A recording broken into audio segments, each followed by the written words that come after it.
side setup. Period.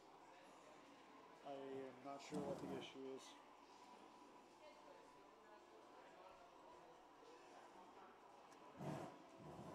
Check the meters.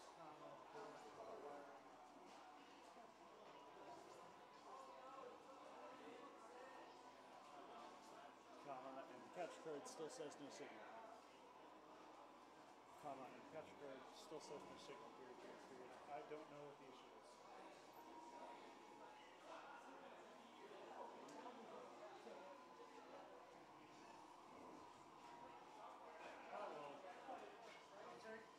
Alright, you're going to head not in this room but a different room.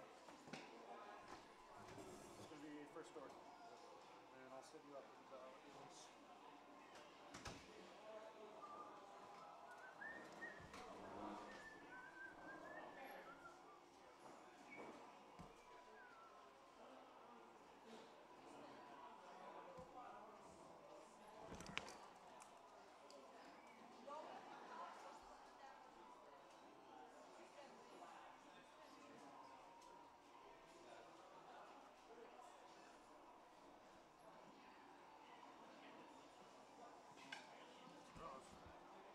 I should be up.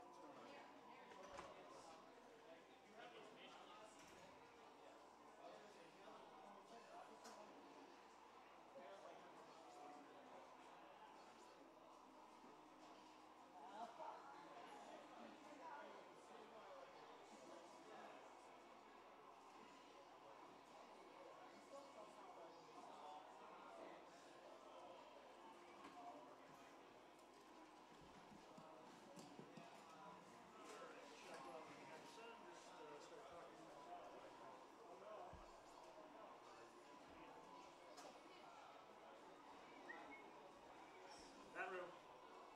Yep.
Hello. Alright, I don't have anything on my screen.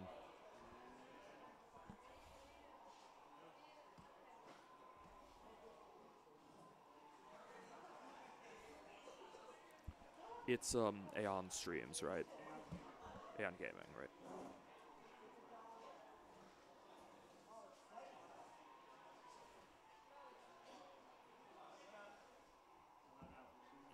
Still black. Let me check. I don't think so, no. Sorry.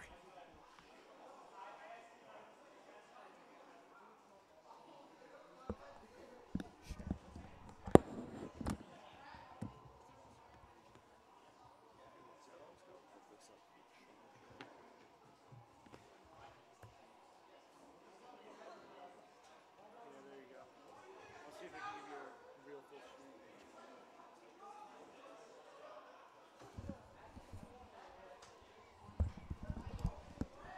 Alright, good morning, everyone. We're going to be doing the Aeon Win-A-Switch tour today. Round 1 is going to be Pitons versus So Hive. We should have that going in a moment. All the pairings were posted.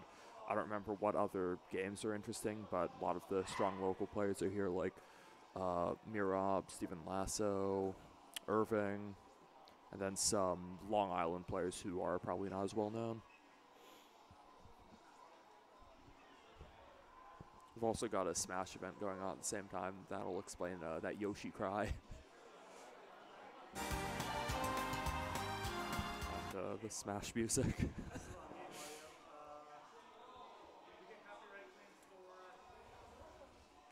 Alright.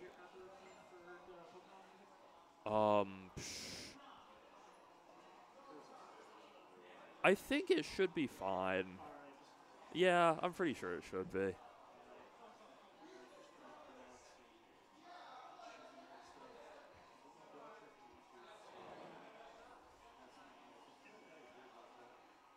I've never heard of it. People getting copyright claims over like Pokemon music during the actual game.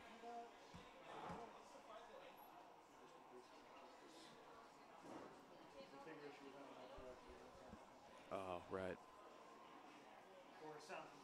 Mm-hmm. Alright, they can hear me though? Alright, cool. Alright, so this is just a standard rule set we're going to be doing here. Only difference being that our players are, I think they're allowed to select the music for this.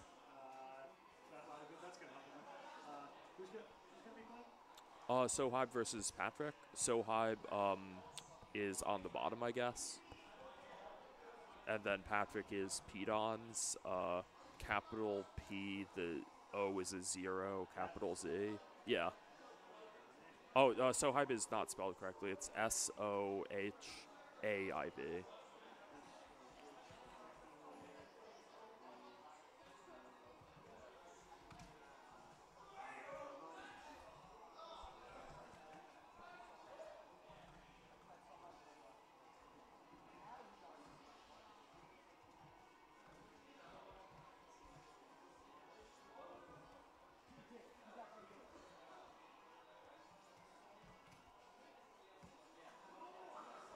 All right, great.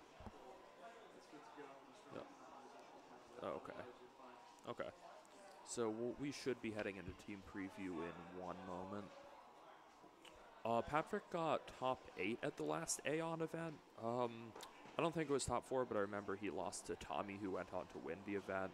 Don't know how So Hive did it the last one. That was a fairly competitive event. A lot of the stronger regional players came out to it because it was right at the end of December. We were still hyped for the new format, even though the official events hadn't shifted over to it yet. It was actually like the second grassroots in that 1 month because we had Rutgers right at the beginning that Steven won. Now our metagame has developed a little bit more. I wouldn't be surprised if we see some of the teams that have started to establish themselves as the dominant force in the format out of one or both of these players.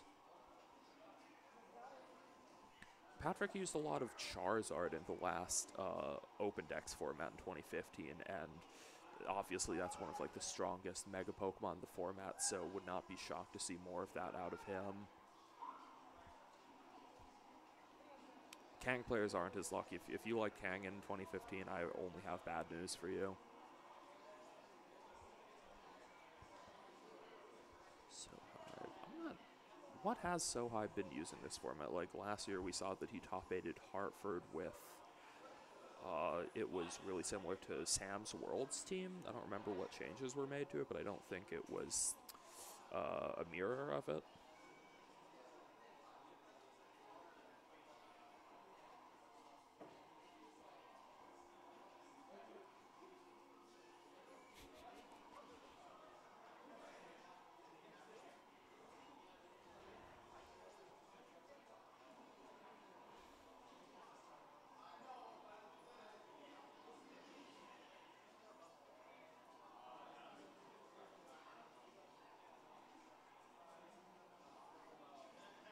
There are a few sound issues getting fixed, I guess. We will just have to wait for those.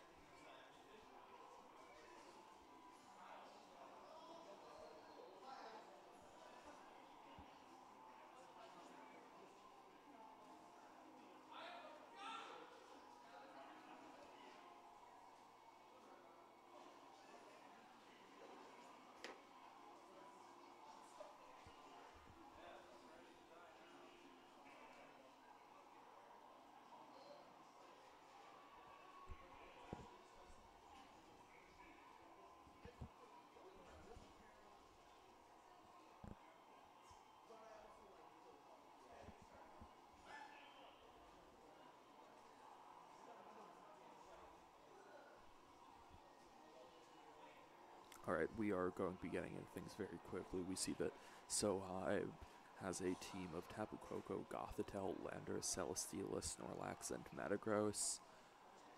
Doesn't really look too much like anything we've seen before.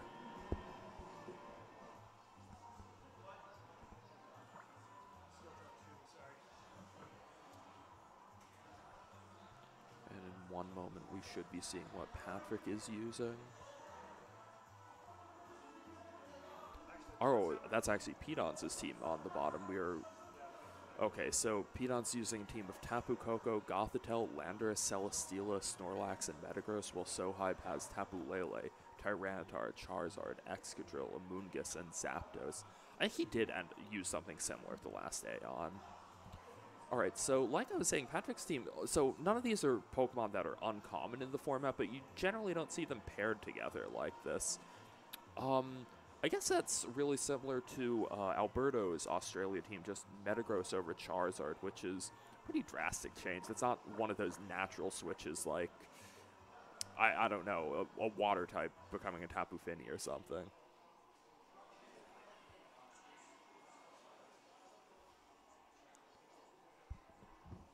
I can't see the team preview now. Thanks.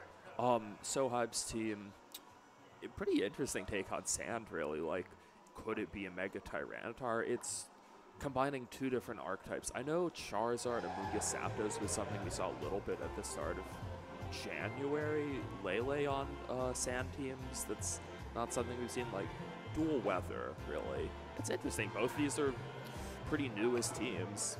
What would I know talking about established archetypes?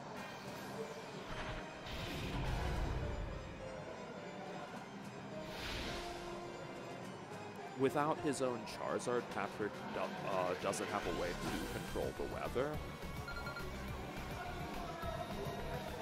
So I can see the Excadrill being a problem for him, but I think Celesteela and his Trick Room mode are good answers to that.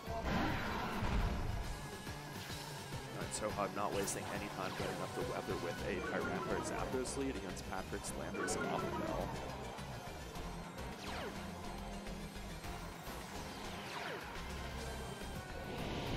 The order of the Pokemon is Landorus Intimidate first, Zapdos Pressure, followed by Tyranitar Sandstream. That's really what you'd expect.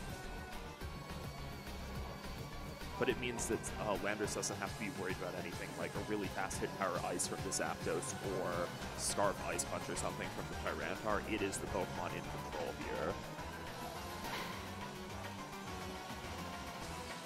Ooh, Landorus going straight for a Superpower into the protecting Tyranitar. Zapdos does go for Hit Power Ice onto Landorus. Not quite enough to knock out. Landorus hanging on with about 20% as Gothitelle gets up a Trick Room. At this point, Landorus is going to be the slowest Pokemon on the field.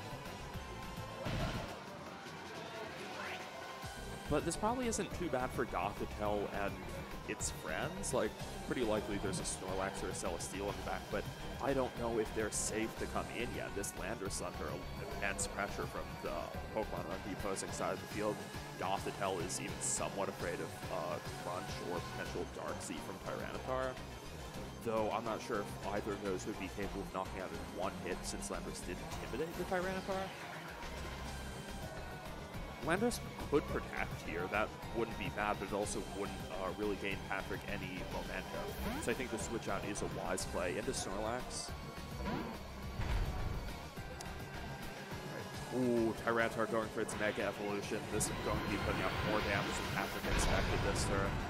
But at -1, it still isn't a huge threat. Gothitelle protecting, knowing that it doesn't have too much to do this turn. Best option being maybe a Ice Shock to chip away the Zapdos. As Gothitelle does catch a double target from So Hive's Pokemon. Turn went about as well as Patrick could have asked for, even after turn 1 went pretty poorly. I think Snorlax actually feeling pretty secure to just go for its setup here, like -1 Tyranitar, Zapdos. Together those might do 25% to it. And then Gothitelle could Heal Pulse it up the next turn as the Belly Drum engine gets going. I'm not sure what Gotham might want to do this turn, but just chip away at Zapdos with a side shot, or just switch out, since it's not like So Hive's Pokemon really need to be trapped in there. I think preserving it from a potential double up is a wise choice by Patrick. So Alexis for Belly Drum, no surprises there. Going to lose 50% of its health to set its attack to the maximum.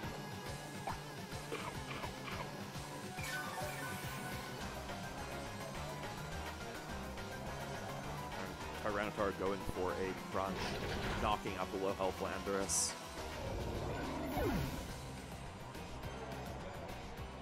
Zapdos, T-Bolt into Snorlax for around 25%, not awful damage. Snorlax and Zapdos being chipped away by the sand. Who is going to come in here? Gothitelle. Potentially just going to heal pulse the Snorlax back up, even if it hasn't taken up too much damage. Having both of So Hive's Pokemon trapped in with 2 turns of Trick Room left, this should enable Patrick to get at least 1 knockout. If he doesn't have high horsepower, though, the Tyranitar very cleanly walls these Pokemon. I'm not sure if even 2 returns will knock out Tyranitar because of how excellent its physical defense is. I have no doubts about Zapdos going down to a return, though. It might not even be able to protect itself. Ooh, not a return, but a frustration coming out for the Zapdos, going down in 1 clean hit. Gothitelle heal pulsing Snorlax back up from around 2/3 to full. Tyranitar Dragon Dancing up. With only 1 turn of Trick Room left, it should be safe. Like, Patrick can't really do anything to knock it out this next turn.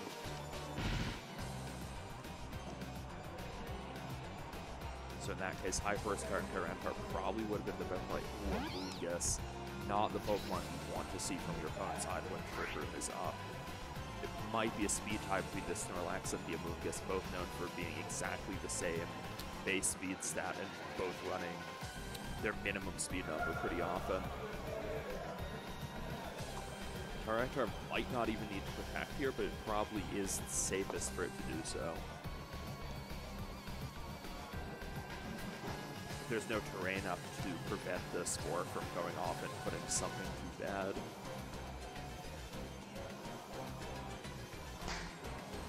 Patrick thinking long and hard about what he wants to do. Tyranitar is only a -1 attack because it's been intimidated twice instead of Dragon Dance once, so it's not actually that threatening yet. Gothitelle withdrawing for Tapu Koko. So unless that's a clear spawn for the Snorlax, it is going to be able to do its job and put out heavy damage this turn. So Hive could also try double protect. Ooh, as Snorlax moves before Moongus, gets off frustration, knocking out in 1 hit. Tyranitar not opting to protect though. Gets off a second Dragon Dance, resetting its attack to neutral, and putting itself at +2 speed, way faster than anything Patrick has left.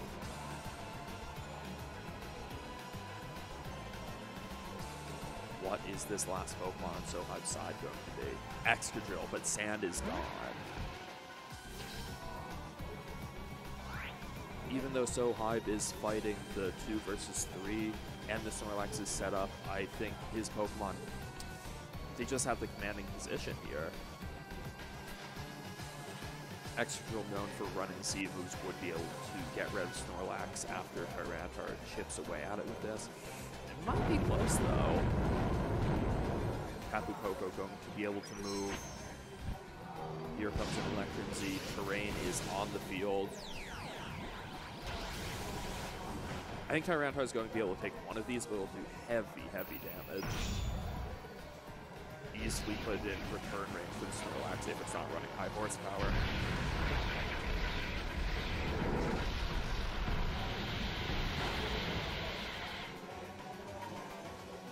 Excadrill firing back with its own Z move. Without a question, this would knock out the Tapu Koko, but the Lax, that's the more interesting target. Is Lax trained enough in physical defense to be able to take this Tectonic Rage? Let's find out.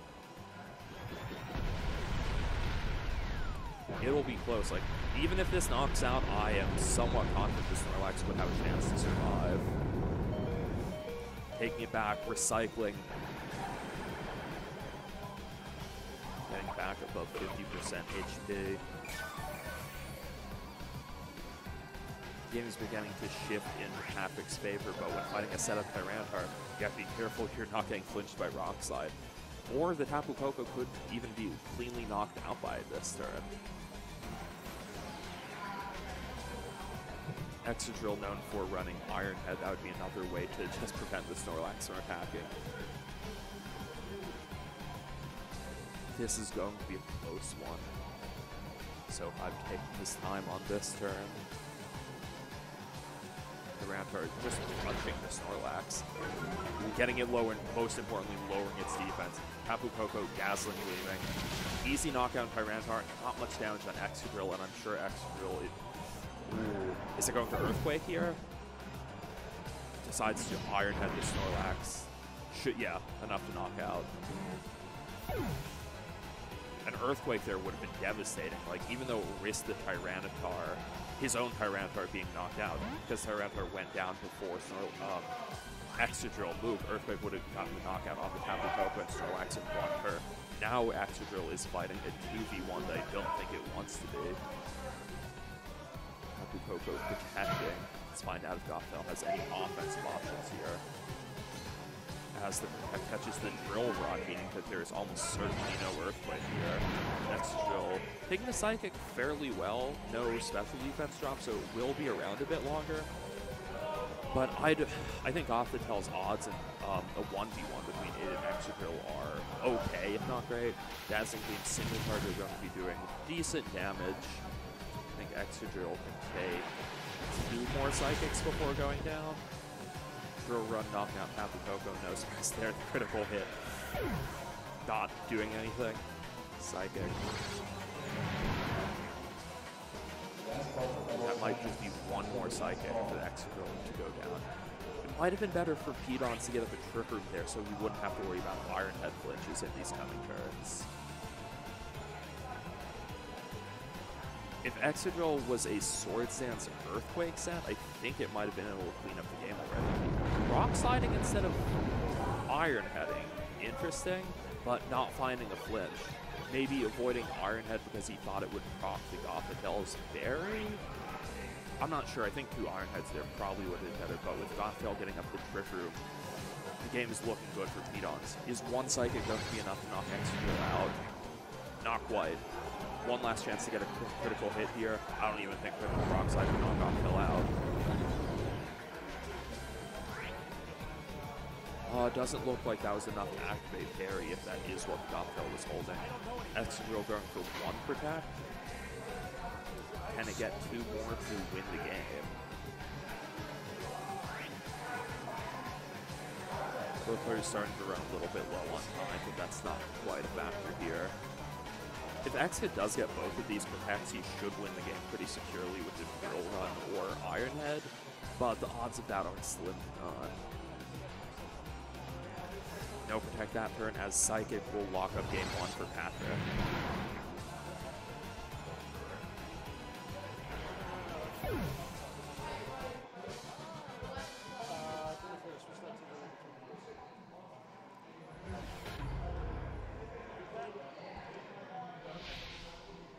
I think that game went probably just exactly how Patrick wanted it to. The turn 1 was kind of bad, but after that he was really able to control Trick Room with his Snorlax. Getting that, what might have been a speed tie against the Amoonguss was lucky and probably game deciding, but maybe the Amoonguss was just going for a Spore that turn that would have been cancelled out by the Electric Terrain.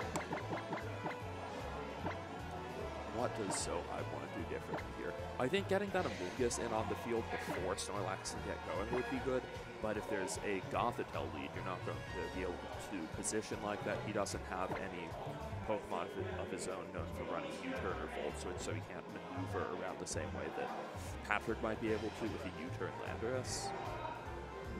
And when your opponent is the one with the Gothitelle, you're the one who has to worry about switching. I wouldn't mind seeing the Charizard adjustment here, but I don't think it's the way to go. Like, is it even faster than Patrick's Landorus? Is it a Charizard X, maybe? It could be. It's kind of hard to tell. Like, the team it doesn't look clearly like Charizard Y beams do. There's no Landorus instead of X Drill. There's no Tapu Koko, so I could see it being a Charizard X that the Amoonguss is there to support. Maybe not a Dragon Dance set, because at that point you just have 2 Dragon Dance Megas.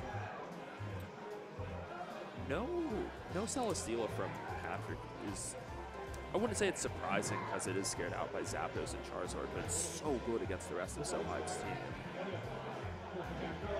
I think both these players do have the room to make adjustments here, and it's it probably about as good for them as their game plans were the last one. Stop bothering me. You want people to see my pretty Patrick face, huh? deciding not to bring his Mega last game, probably a good call because of how scared it is of a Dragon Dance program, Extra Drill and Sand. The fact that there's an even more threatening Charizard that You don't we didn't my see. ass right now. No Steel's last game from Pitons isn't too inviting to So Hive's Charizard, but maybe you'd bring in calling an adjustment of Patrick, like, deciding to bring one of those Steels this time. We will see the leads here. Landorus and Gothel again for Patrick. So Hive leads off with Charizard and Amoonguss. A little about face from his previous lead. I think the Amoonguss lead is really smart, just making sure that you can try and put things to sleep before Patrick is able to get his Trick Room Sweep Mode up and going. What kind of Charizard is this? That is a huge question. Can it just outrun the Landorus and get a knockout with Overheat? Is it an Assault? Okay, so based on the Zapdos Hidden Power Ice damage, we know that that's not an Assault Fist Landorus. They did way too much for an Assault Fist Landorus. So Charizard, if it is a timid set, can easily outrun Landorus and knock it out with an Overheat, which is a tempting thing for So Hive to go for. He might not have Overheat, but if he does, there's just no switch-in for that on Patrick's side.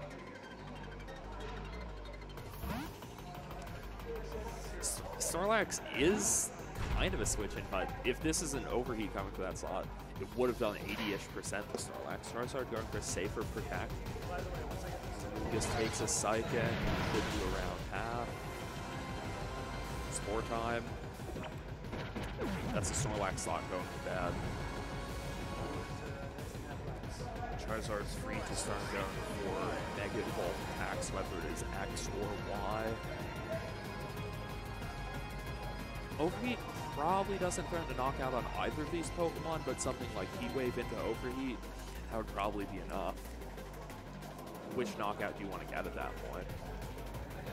It's probably worth switching Amoonguss out to get Regenerator health back, or just protecting it, as that is a Charizard Y. No X, maybe that would have been a little bit too funky to expect. One move is Argon to go for.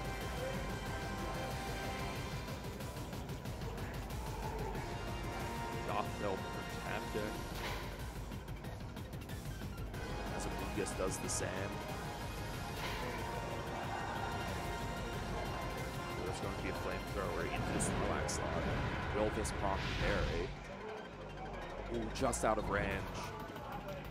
Alright, if Charizard has Flamethrower, it's most likely to be a Tailwind set. You generally don't see it alongside Overheat or Heat Wave, so I wonder if that Flamethrower is a roll on Snorlax. If that one did just under half, could the next one do just over half and get the knockout without Snorlax ever eating its berry? Would Charizard rather Flamethrower than Gothel here? Snorlax is ready to wake up next turn if it gets the right sleep roll, something that So Hive has to worry about. I think it might be high time for Amoonguss to switch out. Since it used its Protect last turn, it's easy pickings for Gothel if it decides to stay in. Ooh, Charizard does reveal the Overheat. Hitting Snorlax, securing a knockout. But Amoonguss staying in. What's the plan here? Gothel going for Psychic. Will this knock out Amoonguss before it can move? Yes. Oh, I'm sorry, what was I saying about Amoonguss switching out? Of course, it's a Gothel. I'm so used to seeing Cresselis or something that you are free to switch out against, but that's not the case here. Ooh, overheating the Snorlax, interesting, because now your Charizard is stuck in at -2 special attack. it might not be hard for Patrick's Landorus to come in and deal with it. But with Snorlax down, that is the end of Patrick's like really threatening Trick Room mode. Excadrill pretty... With the likelihood of Landorus coming in, I don't really like the Excadrill switch, especially. Like, your Charizard shouldn't be able to knock it out at this point. Your Excadrill is at -1. Like, why not save the drill for a bit later and put something else in to cover the obvious Landorus? Losing Snorlax without it ever eating the berry is unfortunate for Pitons, but I don't think he's feeling too bad about this game. Like, he hasn't really lost momentum since maybe the first turn. The Gothel trapping in Amoonguss and Zard was just deceptively good. Even if Snorlax was going down and securing that knockout on Amoonguss, a huge deal. Landorus revealing that it's faster than Charizard, which goes for an overheat. Onto the Landorus, 75% even from a -2 overheat. That is the power of Charizard. As Heal Pulse gets most of that health back for Landorus. Really clever play by Patrick. Oh, if this is a faster Landorus, maybe even a Choice Scarf variant, that Excadrill is definitely not going to be outrunning it. We saw the hit Z move, so Superpower wouldn't have to go through any Focus Sash before getting a knockout. I'm guessing that Patrick's team is probably very similar to Alberto's, in which case it would be a Choice Scarf Landorus. No surprises getting a one-hit knockout on the Excadrill. Charizard at -4 at this point. What could it want to go for? Flamethrower onto the Landorus, maybe hoping for a last-ditch burn. It's still pretty decent damage at -4. But Landorus getting almost back up to full from that Gothel's Heal Pulse. We've seen all of Charizard's moves except for one. I just want to assume that that last move is Solar Beam. Maybe not, since he does have a Moongus and a Zapdos. Could it be a Tailwind last? Yep. Landorus probably... I don't think it threatens a knockout on Tyranitar anymore because it is at -1 attack, but Tyranitar also can't Mega Evolve to make its defense as good as it wants to be. This is going to do heavy damage, but it is enough to secure a knockout. No critical hit necessary. At this point, Charizard is fighting a 1v3 that it just doesn't have any chance in.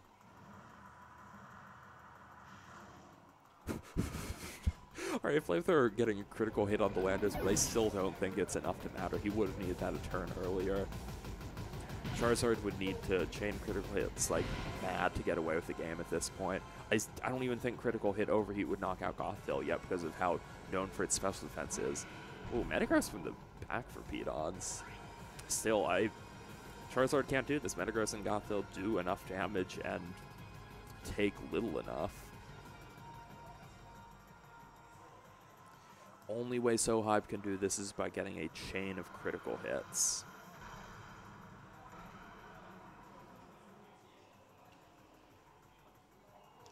Metagross over Tapu Koko. I think I like that adjustment from Piton, just calling out that he thinks he can be better about dealing with a Moongus before it becomes a problem this game.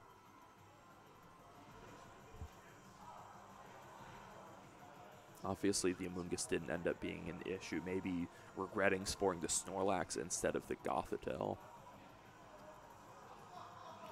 Ironhead going to do around a third to Charizard. Put it below half as it goes for an overheat against the Metagross. Going right down to -6 as Metagross heals back up to near full.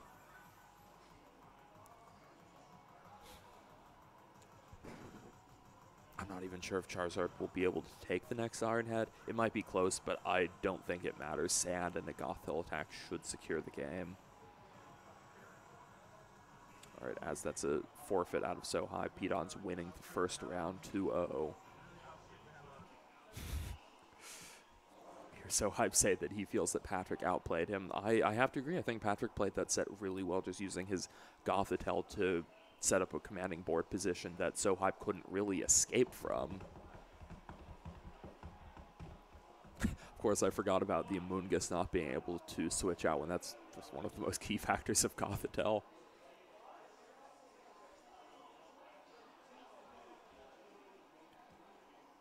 I'm not sure if I'd say that Patrick had the better matchup there, but he absolutely played better. He won a set that he deserved to, and I think that's what has to be commended, even if he did have a good matchup. Gothel is great at making sure that you find board positions that you like, that your opponent doesn't, and they're not the one who can escape from it. So I would have had to rely on a set of Tyranitar to knock out the Gothel, and that would have been pretty vulnerable to things like Landorus that wouldn't be able to escape from a superpower if they were led. In fact, in game one, Patrick could have even tried superpowering the first turn. We saw the Tyranitar protected, and then Gothel maybe heal pulse the Landorus back up, or chip away at Zapdos with a Psychic. Wouldn't have been great against Tailwind, but against what So Hive did end up doing, it would just secure to knockout on the Tyranitar by the second turn, even if you're trading your Landorus for it. It's probably not something you mind too much. Maybe the Excadrill in the back would have been too threatening at that point.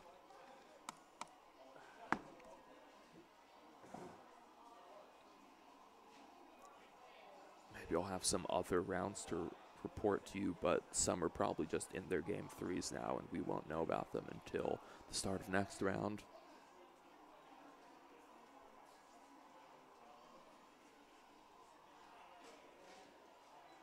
Solo comm is hard, guys.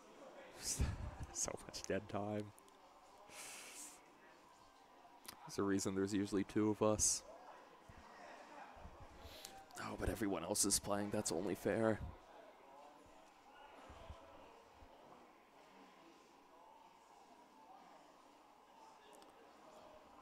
Metagross over Charizard on Alberto's team. I'm not certain how I feel about that. Like, is it an upgrade? Is it not? Metagross and Gothel obviously share the Psychic typing, so that's another thing you need to account for in team building. I don't love the team's Aegislash matchup at that point when that is a Pokemon that's on the rise. Of course, it still has options to deal with it, but being able to switch out of Shadow Tag, I'd imagine the Snorlax has to have high horsepower to deal with that. Snorlax is a great Pokemon against Aegislash, but the Life Orb Sabertooth, that will cut off probably more than half its HP. Alright, I am going to get off the stream for now. I will talk to you guys at the start of next round. Keep watching.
support signal.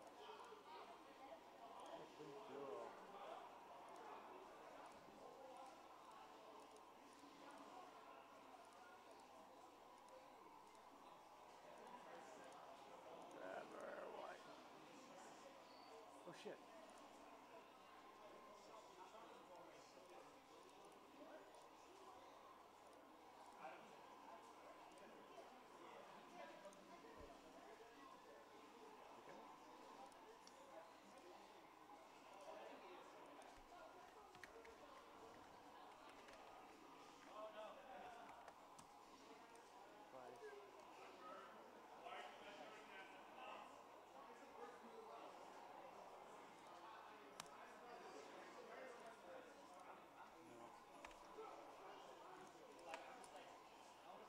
Whoa, whoa!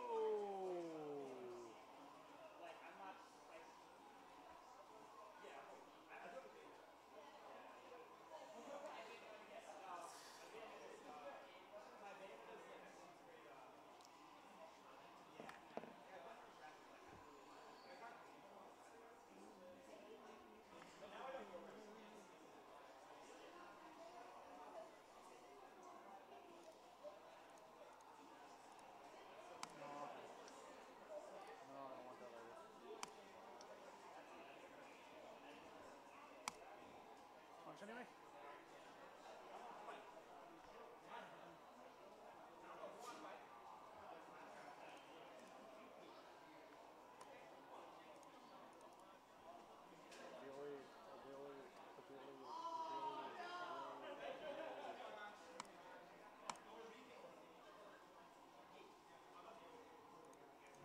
Okay, so that's that, and that's that, which is good.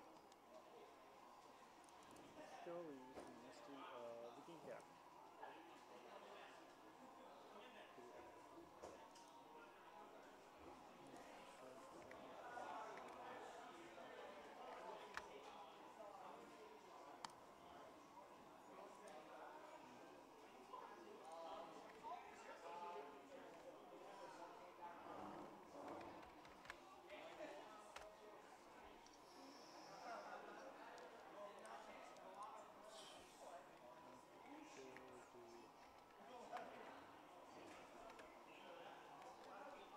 How do I track?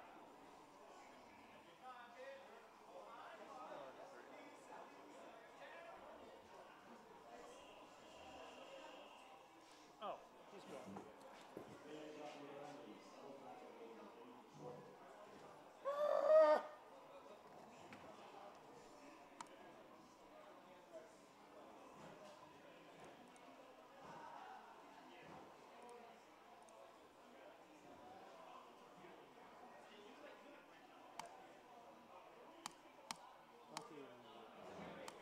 Free shirt.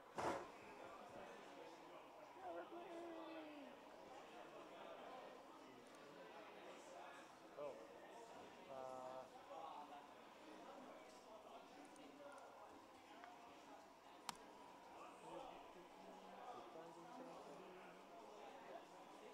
Transported signal.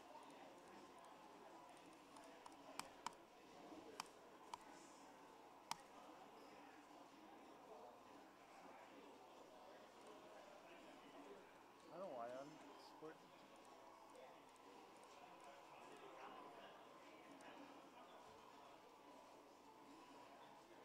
What time are you doing the burritos? I was thinking about doing it after I figured this out, but I don't know when I'm going to No, but figure. I just want to know what time. Probably nowish. You're gonna go get them, or you're ordering them now? I was going to order them now and send you to get them because Send me. I'm stuck back here, man. It's like, How am I gonna go to Chipotle? Where is it? it's in Tanger. Oh. What time do I have to go get it? It's usually I have 15 doubles, minutes. that's all. Well, if I gave you a 20 and just told you what I wanted. I have doubles at the food. That's the thing. What time did we start? We start at 3, right? We should start at 3, yeah. Because I'm gonna leave at like 5, 6 to go back home to the city. Yeah, I gotta leave at 6. Cool. You also gotta leave at that time? Yeah, I'm going somewhere. Where are you going? I'm going to a party. You don't know. We got the Wanna next go use event the bathroom? going. on, which is great. If someone comes in here, tell him I'm in the bathroom. Are you Someone. okay? What? That? Oh. Is that us? No, that's the other event. Who's playing? It's going to be Irving versus Matthew Shields.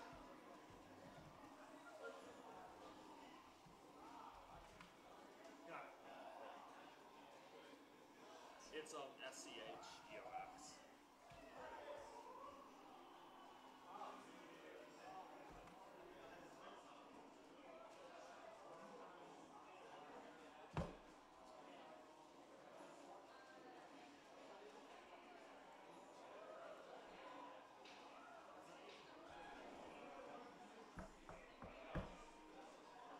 Already? I mean, this is always good.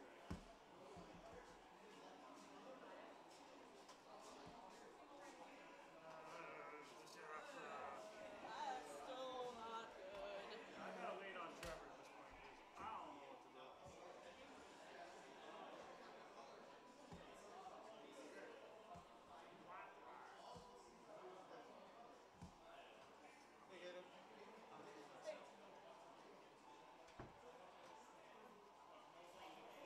Hey, have you got any words from Trevor? I'll You'll do that? I haven't heard anything from Trevor, so.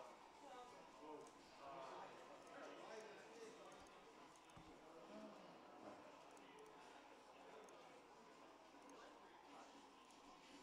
You have to turn off the thing?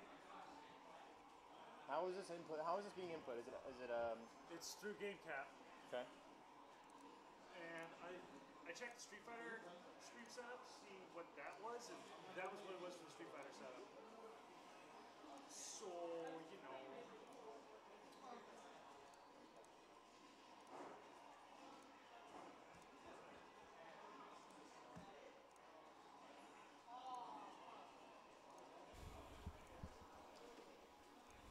You're live. All right, cool. Just update the Pokemon when you have a chance. All right, cool, guys. We're going to be going into round 2 with Irving against Matthew Skiox here. Don't know anything about teams yet. Irving, a New York local player who's been expanding out a bit more recently. He was at Dallas. We might even see him at Costa Mesa.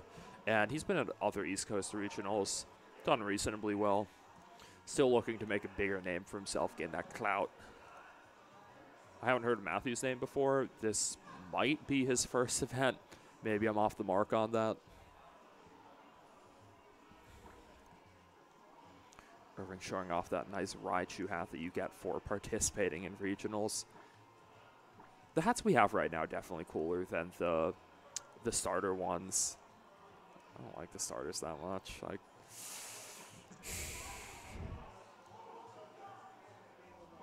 I guess caps are a pretty cool entry thing. Like, they do a little bit more for us than playmats did.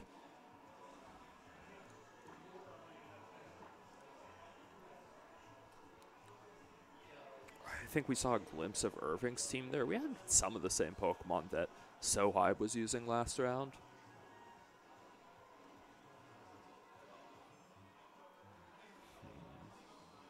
Maybe we'll see something wackier out of Matthew. Hopefully I'll have a co-commentator at some point during this match. If it goes to 3 games, we can invite on someone else who maybe won or lost their set in 2. Like I said, doing this on one zone is hard. There's a lot of dead time to fill.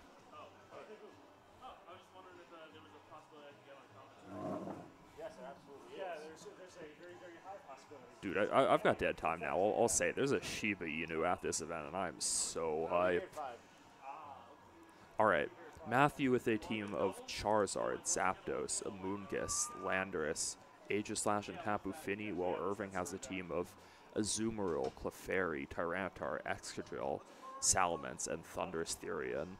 That is the team that Seichen is known for using. He won, I don't know which Korean event it was, but he won it, and people have been copying it since then. I was wrong. Matthew's team is the one that looks a little bit like Patrick's did. I have. I mean, a little bit like So Hive's. I don't know. There's still Charizard, Zapdos, Amoonguss, more conventional Landorus. Your Steel is an Aegislash instead of Tyranitar. It's, I wouldn't say it's a standard Sun team at all. Like, Well, the gameplay's currently going. again, I'm not even sure that it's RY, but probably on that. Like, since you've got the Electric and the Landorus with it. Irving's team, a lot of the sets on that are probably what you'd expect them to be, like a Choice Scarf Tyranitar that can boost its assurances if Excadrill, Azu, or Salamence go before it. Excadrill, Swords Dance, Z-move supported by the Clefairy, Azumarill, Clefairy, both the sets you'd expect them to be. Right, which is how it currently is. 'Cause it's All right, Matthew starting off with Aegislash and Charizard against Irving's Thundurus and Tyranitar. Both shiny. That nice purple going on. Tyranitar's ability to going first, but there are no other abilities this turn. So not really any info lost there.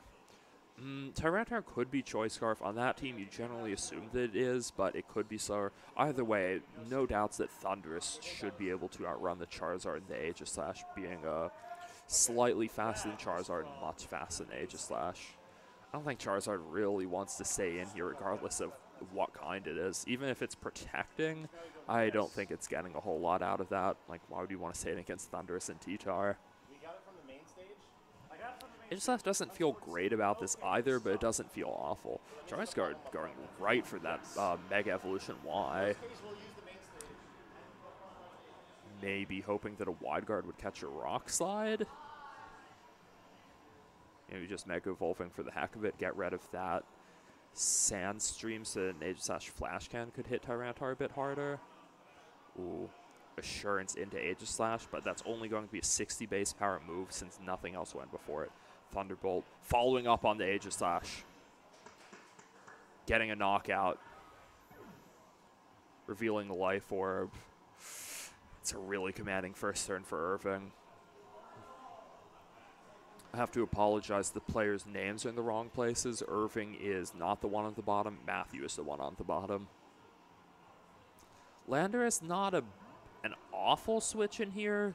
Like, if the Tyranitar moved before the Thundurus, you have to assume that it's Choice Scarf, so its Assurance is pretty weak this turn. But Assurance followed up by Life Orb, Hidden Power Ice, or a Thunderbolt on the Charizard. That is something Matthew has to be very worried about. Even through an Assault Vest, I think that double up could be enough to knock out the Landorus. Landorus could be a Choice Scarf, and Tyranitar just withdrawing, deciding that its Assurance isn't something worth staying in on Charizard. A really great switch in here, making sure that Landorus doesn't do a whole lot to the Thunders, even if it does have a super effective Rock Slide in both of these Pokemon. Ooh, her Ice. Not enough to knock out Landorus.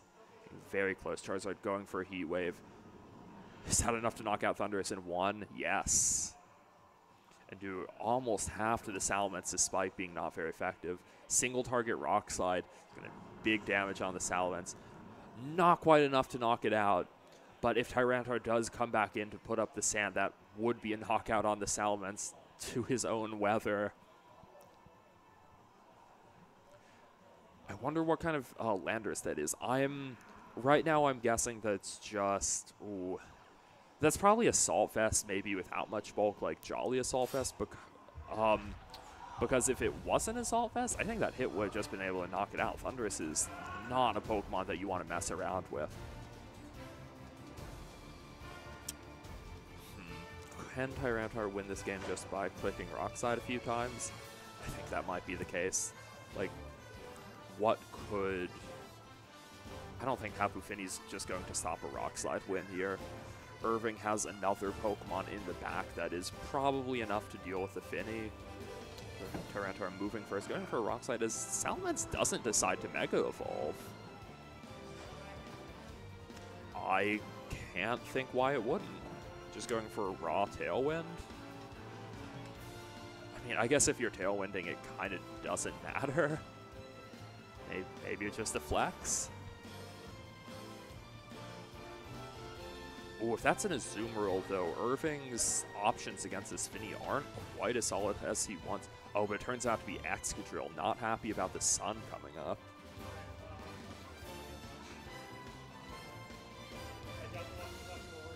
Without a doubt, Irving's Pokemon are going to be faster than Matthew's because of the Tailwind, which is a good thing to do if your Salamence only has one more turn on the field. Because this game should be decided in 3 turns unless Finny really wants to go for Protects, and at that point it is neglecting its partner. We haven't seen Z-Move out of Irving yet, which I just have to warn that X will have. Rock Slide connecting on Charizard and Tapu Fini. No doubts knocking out the Charizard. Excadrill might not even need to Z-Move to knock out Finny here. Ooh, as it opts to Sword Stance. Maybe calling a Tapu Fini Protect. Muddy Water, Tyranitar avoiding it, but Excadrill not. When Excadrill is the Pokemon at +2, that's probably the one you want to hit. But the Sun making it so it doesn't do too much damage anyway. That is an accuracy drop on the Excadrill. Maybe that keeps Matthew in the game? I kind of don't think so.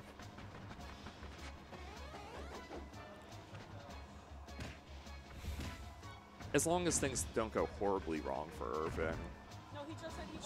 Rock Slide connecting on Tapu Fini, getting it down to just 10% as it eats a 50% berry. And back up to just above half. Excadrill going for Iron Head and not Z-Move. That is enough to knock out Finny and secure game 1 for Irving. Even if that was a Z-Move Excadrill, I think I respect the decision to preserve that info. It's not like the Salamence not Mega Evolving, where of course it's a Mega Salamence, there's no doubt about that. But Excadrill having the Z-Move or not, yeah, that's actually a kind of interesting question. Something tells me that it is, and Matthew probably knows it anyway because nothing else on the team has the Z-Move, like, unless it's normal Ziyazu or something goofy, you probably wouldn't be running that with Clefairy anyway. Why would Clefairy have a Z-Move? So even though he lost the game, Matthew hasn't really gained too much info. I guess learning Life Orb, Thundurus, and Choice Scarf Tyranitar is pretty worthwhile. The first game? It was Irving. Yeah. Alright, just helping the stream update who won game 1.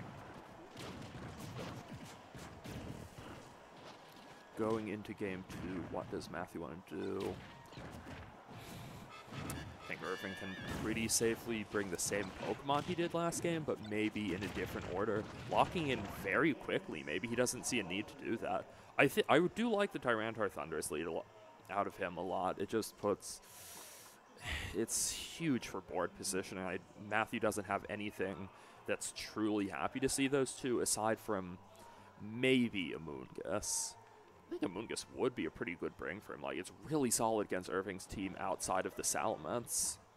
Kind of surprised we didn't see it the last game because of that. He doesn't have any terrain control to prevent the spores going off. Even then, 2 of his big attackers have to be flying anyway. So Amoonguss definitely improves Matthew's matchup here, and I'd like to see that out of him. Is it enough? I'm not sure.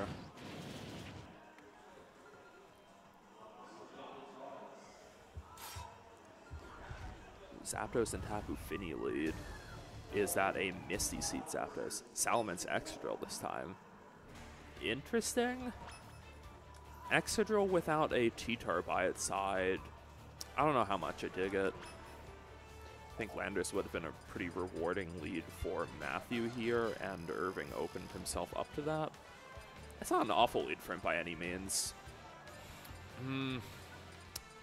Tapu Fini is more vulnerable to Irving's Pokemon than it wants to be. Sure, Zapdos could go into Landorus to help with that, but at that point you're just throwing away your Misty Seed boost. I don't think Zapdos minds being here too much. Like, probably go for a Tailwind to counter out Irving's.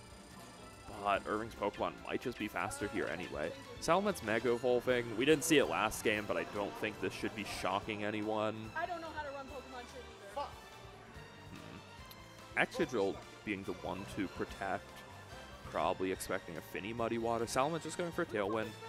Trying to either go toe-to-toe with Matthew's own Tailwind or just ensure that he's the fastest. Matthew going for his own Tailwind. It's basically like no one has Tailwind at this point. Ooh, as Finney goes for Calm I Mind. have no idea. Big play for Matthew. I'd still say it was a pretty safe play there, but Tapu Fini would have been vulnerable to attacks, and now it threatens a knockout on either of Irving's Pokemon, actually. Unless that's a really bulky Salamence that has a way to take Moonblast. I know that the Japanese are notorious for running like max special defense Salamence, which is so strange to hear about. Ooh, Hyper Voice. This isn't going to do much to either. Okay, maybe a critical hit on the Zapdos will improve that. Ooh, Heat Wave. Not a whole lot on the Salamence, but very good damage on the Excadrill. Here comes the Z move out of the Excadrill. That's a Tectonic Rage. We haven't seen what ground move it is yet, so if it's Earthquake instead of Thrill Run, that'll be more damage than we saw out of So Hive's Exca. I don't think that's enough to knock out Fini yet. Exca is a tremendously strong Pokemon, but Tapu Fini's bulk is so well-rounded, they're often trained in defense. Ooh, not enough to knock it out. Tapu Fini healing back up with its Mago Berry. Here comes a Moonblast. I don't think Salamence is taking this. No chance. Alright, so that looked like a pretty good turn for Matthew, but Irving does kind of just put in his Tyranitar here. Make sure that the Excadrill is, in fact, faster than the Zapdos. Both of those Pokemon should outrun the Tapu Fini. Zapdos probably doesn't need to hold on to its Misty Seed boost at this point. A switch into Landorus might preserve the Fini from a double target. The Assurance Engine is working now. Excadrill is just staying in, going right for a Sword Stance. Zapdos, no fear, staying in too, as Rock Slide connects with both. Can Zapdos take it? Not quite. That was a critical hit. I feel like that might have mattered if the Zapdos was trained in defense much. Tapu Fini, Muddy Water. Tyranitar avoids it. It does connect with Excadrill, and that's probably the connect you needed more since Excadrill was +2 at that point. Tyranitar is still very threatening, though, even if Irving does have it down to 2v3.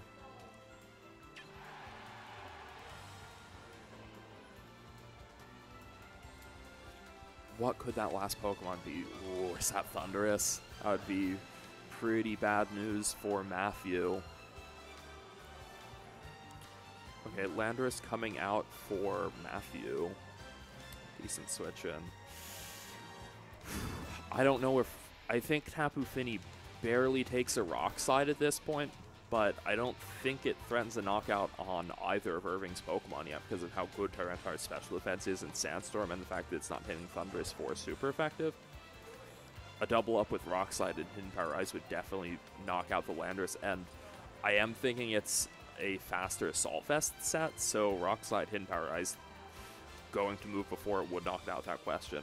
Right? Will Rock Slide knock out the Tapu Fini? Not too close even. Hidden Power Ice coming out. If it did almost 100% to Landorus, it can definitely do 80% here. That's a knocked out Landorus. Does Tapu Fini attack? Flinches and unable to move. Thundurus and Tapu Fini both taking Sandstorm Chip. Tapu Fini not having any turns left. Right.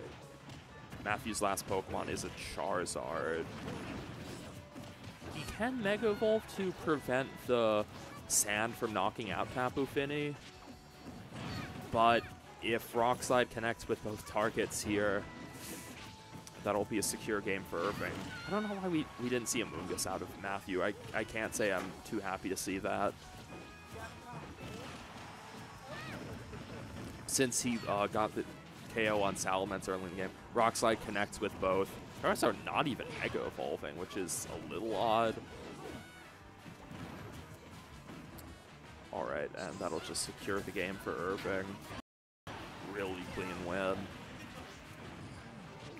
There's a problem. I have no idea how the fuck to work this Catherine or any of the things. Yeah, Irving played well there. I do think he had matchup, like Matthew's only chance was a Moongus, and maybe he didn't recognize it, but Irving's offense was kind of too good for Matthew to stand up to otherwise. Like, sure, Tapu Fini's generally pretty decent against sand teams, but because of the offense it offers against like the two actual Sandmons.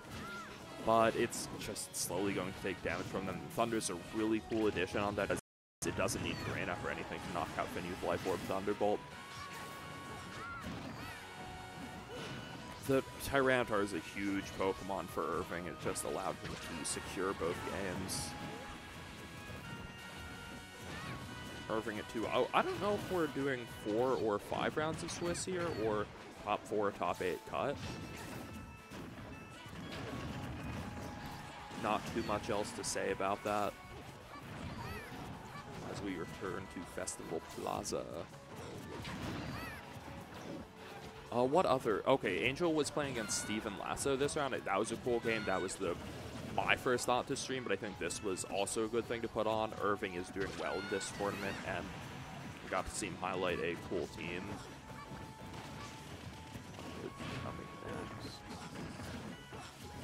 I think our players might have just been talking about the game a little bit there. I'll get off of them soon. Update you on other games if I have a chance. Once we see what players are at 2-0, we'll start to have a better idea of like who's doing well at the event. Someone being at 1-0 doesn't necessarily mean a whole lot. It just means that you won one game. It doesn't say anything huge about how your event is going to go. But 2-0 in a short event, you start to have a better understanding of what your top cut, what your finalists might be looking like. Number of solid players here. I'm sure the top cut will have a few newer names in it as well. Maybe some people looking to prove themselves. It'd be cool to see Irving do well at this event. He's done reasonably well at local stuff, but not on the larger scene yet. Right, Angel is joining me, not on stream, but in the stream room. I mentioned that it would be cool to have a co-commentator if games ended quickly enough, but Irving, you want to get on?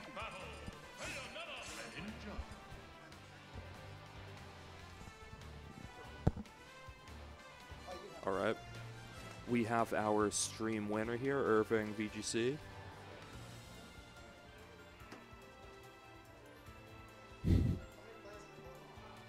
Oh, you got it off?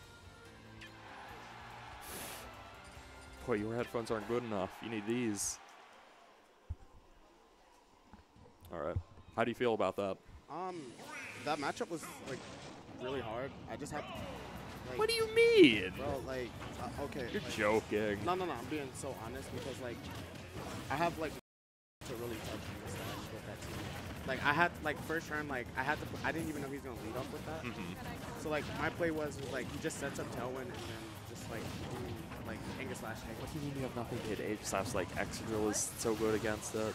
Like, you just, once it's in sword form, it's at so much risk from you. You can set up, deal with it.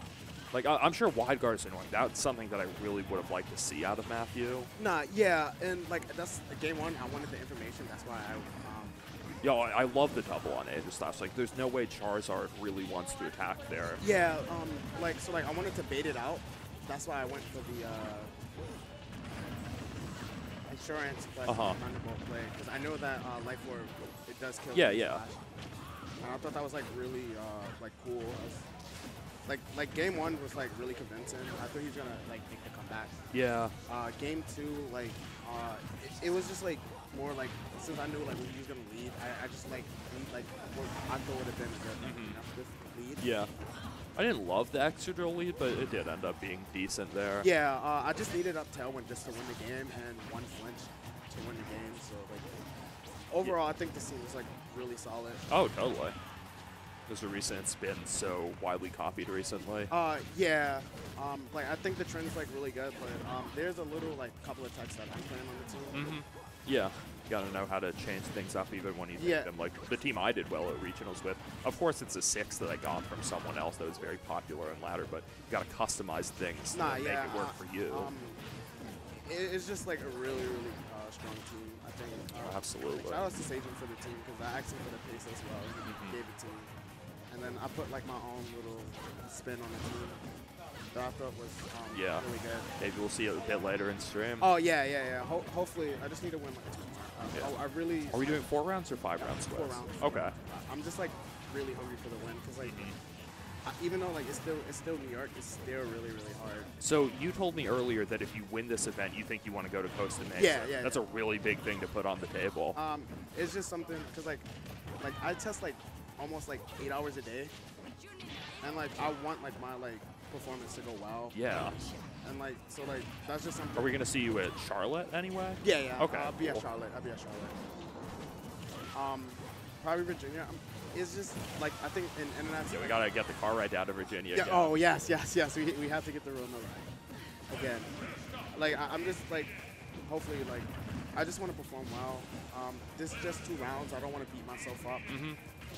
I just If you get one more win in these 2 rounds, you'll be looking pretty good for that top cut. Nah, yeah. We have like some really strong names here. Patrick, last time I don't have a matchup against him. Like I guess like my only lead for that is probably Got Azu. I have Azu Clef, but like everything else is like hyper aggressive, and then like I have to like bait him to not bring Clef. I do know there's +2 Oko's golf. I do know that. I'm not +2 what? Titanic rate. Oh, of course it does. +1 should. It's like 5 minutes, right? Or yeah, I don't know at Nichu if it should. Okay. I think we'll close up stream for now, and we'll see what's happening next. Yes. Thank you for having me, Chop. Sure, gladly. See you guys around later.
So, I'm ordering the food, and I asked for chips. And I say no drink, or no drink. So, I get to the register, they charge me $50. I say, I turn around and I say, no, I didn't want to walk with my chips. I didn't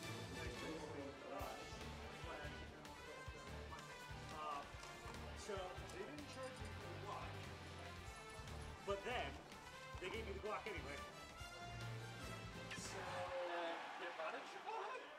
Stop accidentally pressing the button. You just said get body Chipotle on the walkie-talkie.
Jacob, you're talking into the walkie-talkie!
I don't know a damn thing about the Pokemon, so that's not. I'm not the person who should be asking questions.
This is going to be round 3, Angel Miranda versus Argon.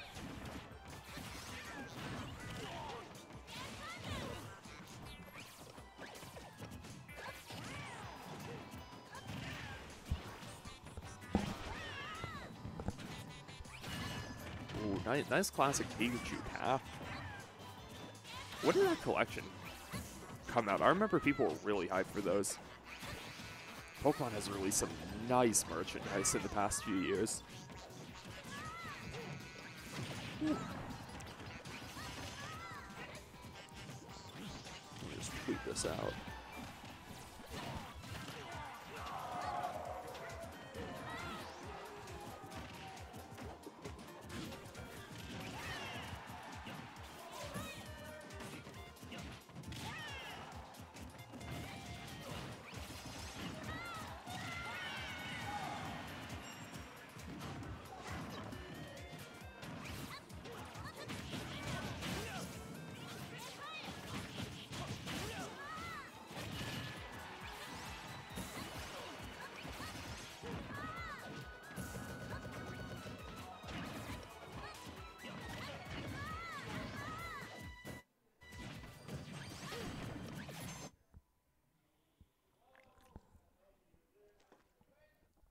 Gotta stay hydrated.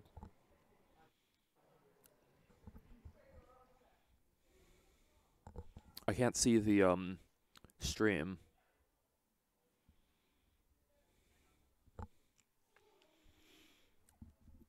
We should have team preview up in 1 moment or 2.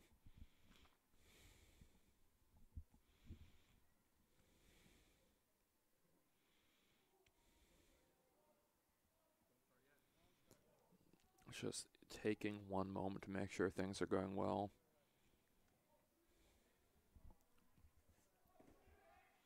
That Shiba's name is Luna. She's really nice. She's so friendly. Oh my god, I love her.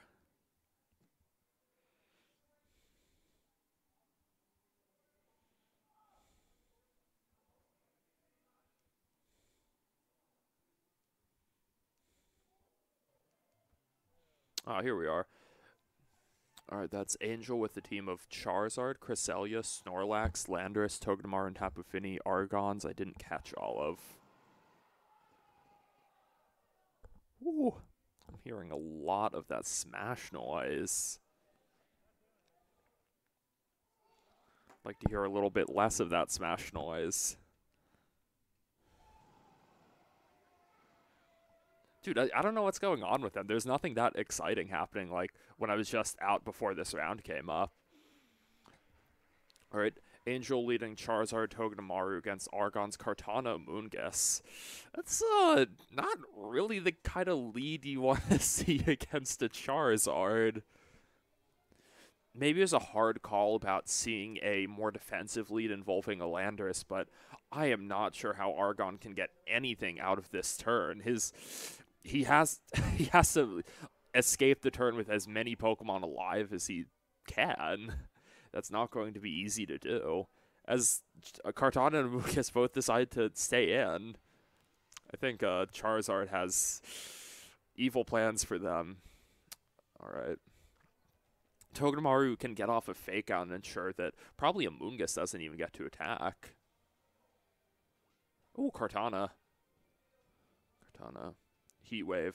Oh, this might not be enough to knock out a Moongus in one. Alright, it's a clean knockout on both of Argon's Pokemon.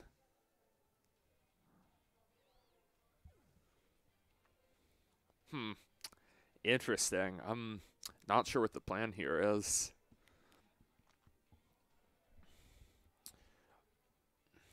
Ooh, Pelipper.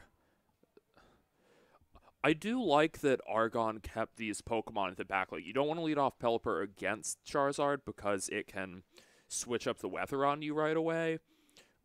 But if you lose both of your Pokemon and your Pelipper is one of your last two on the field, you won't have weather control later in the game when you need it for, like, a Charizard switching in. Like, sure, Argon has momentum this turn, but it doesn't mean anything. Charizard can switch out, and I'm not sure what he'll have to deal with that.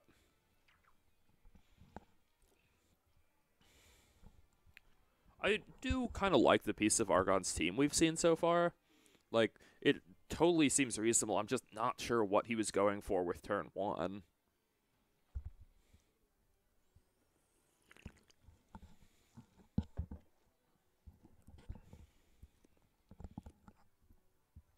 Taking his time to think.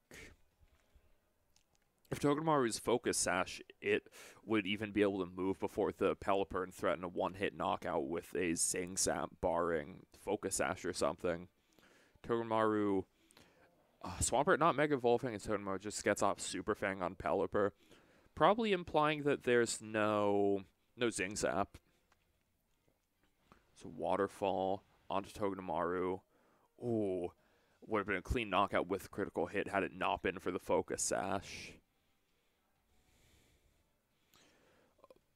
Wonder why Argon didn't Mega Evolve the Swampert yet.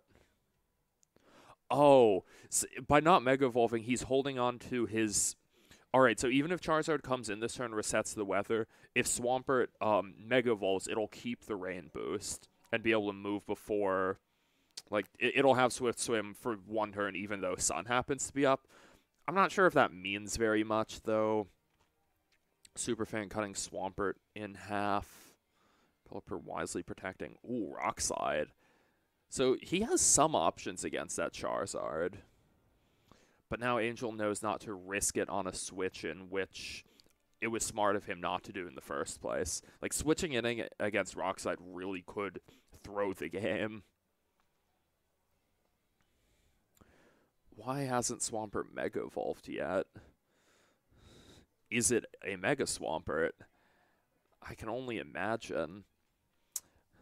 Another Super Fan getting Swampert down to just 1/4, as it's probably in range of a Cresselia Psychic at this point. Ooh, Scald getting Cress really low and burning it.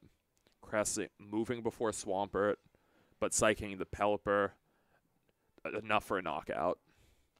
Game is 1-4 against Argon at this point. Alright, Earthquake will knock out the Togedemaru and not do anything to Cresselia. Oh, that Swampert probably doesn't have Ice Punch, just assuming that it has a Protect as its last move, which is good to know for Angel's Landorus. Probably not a huge deal. Since in Rain, I mean, I guess that just means that if Sun is up, the Swampert really can't do anything to the Landorus. Like, best option being a Waterfall. Super effective being cancelled out by the Sun, just not the option you want to have to rely on. Wise of Argon to preserve the info on whether or not it's a Mega Swampert, I suppose. I don't really think he has left Game 1 with any relevant info, though, as he has a lot to think about moving into the second game.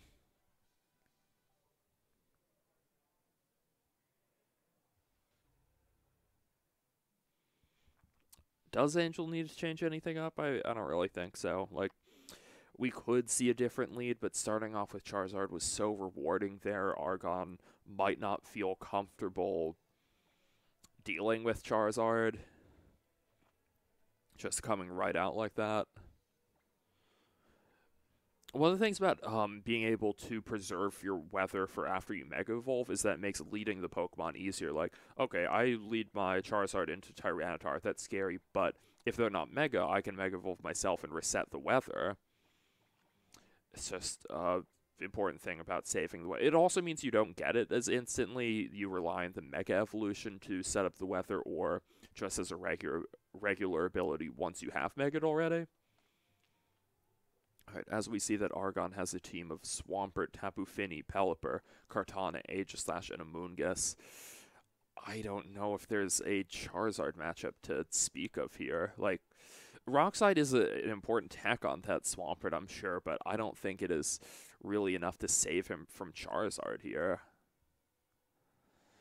Triple Water, Double Grass, Triple Fire Weak. I'm not loving it. I'm sure Argon does have some other options here, though. Like, Tapu Fini lead wouldn't be too bad against Togedemaru Charizard. Like, they do threaten a double up knockout on it, but if only one of them is attacking it, it'll be fine, right?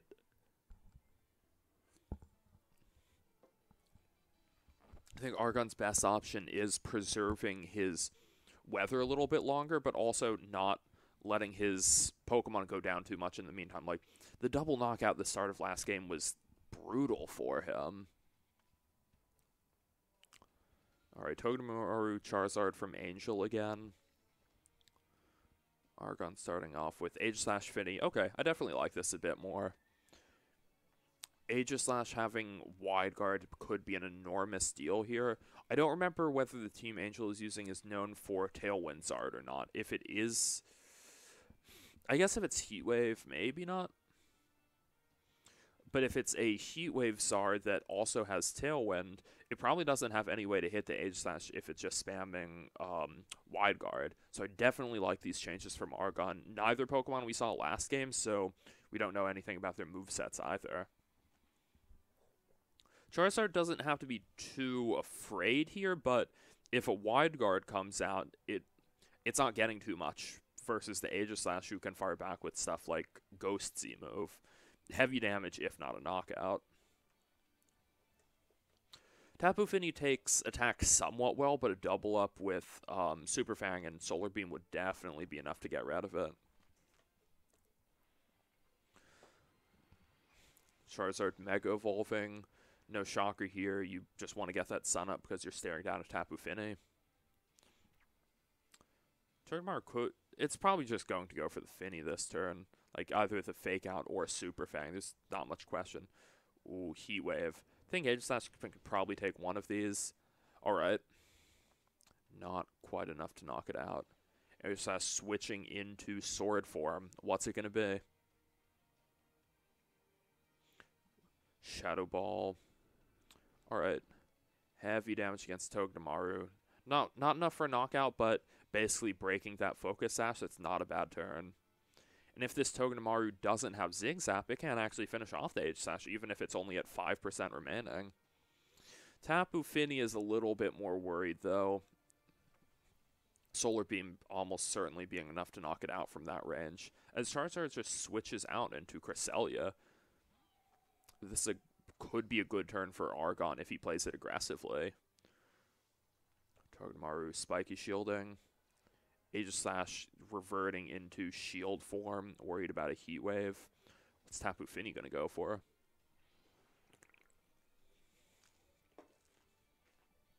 Alright, pretty safe Muddy Water. Might even be enough to knock out Togedemaru from here. Not going to do much to that Cresselia. I think based on that crest damage, this could be a Specs Tapu Fini. Even though it's an Aegislash that resists Psychic and has great bulk, it's not going to take Crest Psychic from 5%. And Togedemaru has the option to cut Tapu Fini's HP in half. It might not be worth hanging on to Aegislash at this point either. Ooh, as we see it go into Sword form before anything else can attack. Shadow Sneak. Gonna get some damage on Cresselia before it goes down. That's not too bad. Crest might even be in Swampert Waterfall range at this point. Psychic will be enough to finish off Aegislash without a doubt. Crest moving before Fini is interesting. Probably just a Crest on the faster end. Tapu Fini Muddy Water connecting with both targets. Will this finish off Togi? Not quite. On barely any HP and has an accuracy drop, but it being able to hang on is a huge deal. It can cut something else's HP or hang around the back. Kartana is actually really good switch-in for Argon here. Threatens a knockout on either of Angel's Pokemon. And you know what Kartana does when it gets a knockout? It gets a Beast Boost. I still think Angel's Charizard in the back is probably going to be enough to win this game. But it's not as secure. Like, if this Kartana gets a Leaf Blade knockout in the Cresselia here, that could be big. Night Slash is even stronger. As Cresselia manages to take the hit, here comes a Psychium. I'm pretty shocked that Cresselia took that Night Slash, but I guess it just speaks to how bulky it is. If it can take even attacks from one of like the highest attack Pokemon in the format so with so little effort. With how much Psychic did to Tapu Fini, there's no doubts about that knocking out. As Argon finds himself down 2 versus 4. Alright, Pelipper coming out. But since Pelipper is the last Pokemon here, Angel will have Weather Control with Charizard in the back. Unless the Pelipper happens to have Rain Dance, but I don't think that would be enough to save Argon at this point. It was a little bit closer than last game, and we're not totally done yet. Like, Tailwind and Rain Dance together could be pretty cool for Argon, I guess. Going for a Night Slash, easily knocking out the Cresselia from below 10%. Togedemaru, what will it do? Cortana gets a Beast Boost. Just don't know if it really has anything to do about Charizard. Ooh, Super Fang actually missing against the Pelipper, which if it has a Focus Sash, it gets to hold on to it now. Mist disappearing probably doesn't matter too much. We'll find out what Angel's last 2 Pokemon are. Even if Argon has these 2 healthy Pokemon here, I can't imagine anyone wanting to bet on it. Ooh, Snorlax, that is not great news. Just because of how much bulk it has. The berry preserving it well from even a double up. Like, yeah, Kartana does threaten a lot of damage on Lax, but if the Pelipper doesn't have Rain Dance, even if it does have Rain Dance, I don't think Argon has a way out of this. See how much the Sacred Sword does. Whoo! One hit knockouting the Lax with a critical hit. Angel is actually the one down in Pokemon at this point. Heat Wave finding both targets. That's not a Focus Sash Kartana, though, so it goes down in 1 clean hit. Does Pelipper have Rain Dance? It does not. Scald not going to do much damage to Charizard. Argon would need 2, maybe even 3 more of those to knock it out. With how much that Heat Wave did, I think Pelipper probably just goes down to 1 more. Protect to stall the inevitable. Ooh, Solar Beam. There is no way Angel is losing this.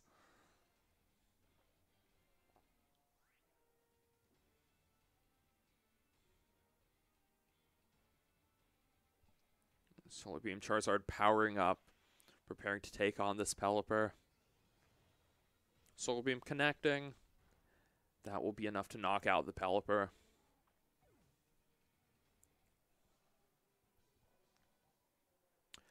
Not the best stream game, but I'm glad we got to see Angel's team in action in what ended up being a sort of close game too. Hopefully we will see more of him in the top cut. His team looking very similar to the one that Leonard used at Collinsville last weekend. Pretty clearly inspired by it. Togedemaru just not something we've seen a lot of, even if it's relatively strong in the format. Like, yeah, it doesn't love seeing Landorus, but it enjoys Tapu Fini, it enjoys Tapu Koko. Most importantly, it protects Zard from the electric types that it so dislikes facing. Alright, what other games did we have this round? I think there was Mirab against Steven Lasso at 2-0. Or was it those guys?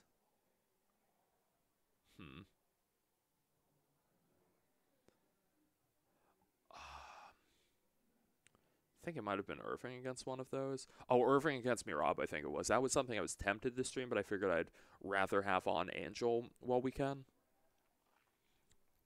Since we did see Irving last round. It's hard picking stream games at an event as small as this one, because let's say round 1 you have 2 of your best players in the region facing off. It's going to be a great game, but at the same time, like, you're probably going to see more of them later, and you don't want to have them on too early. All right, we've got Angel here.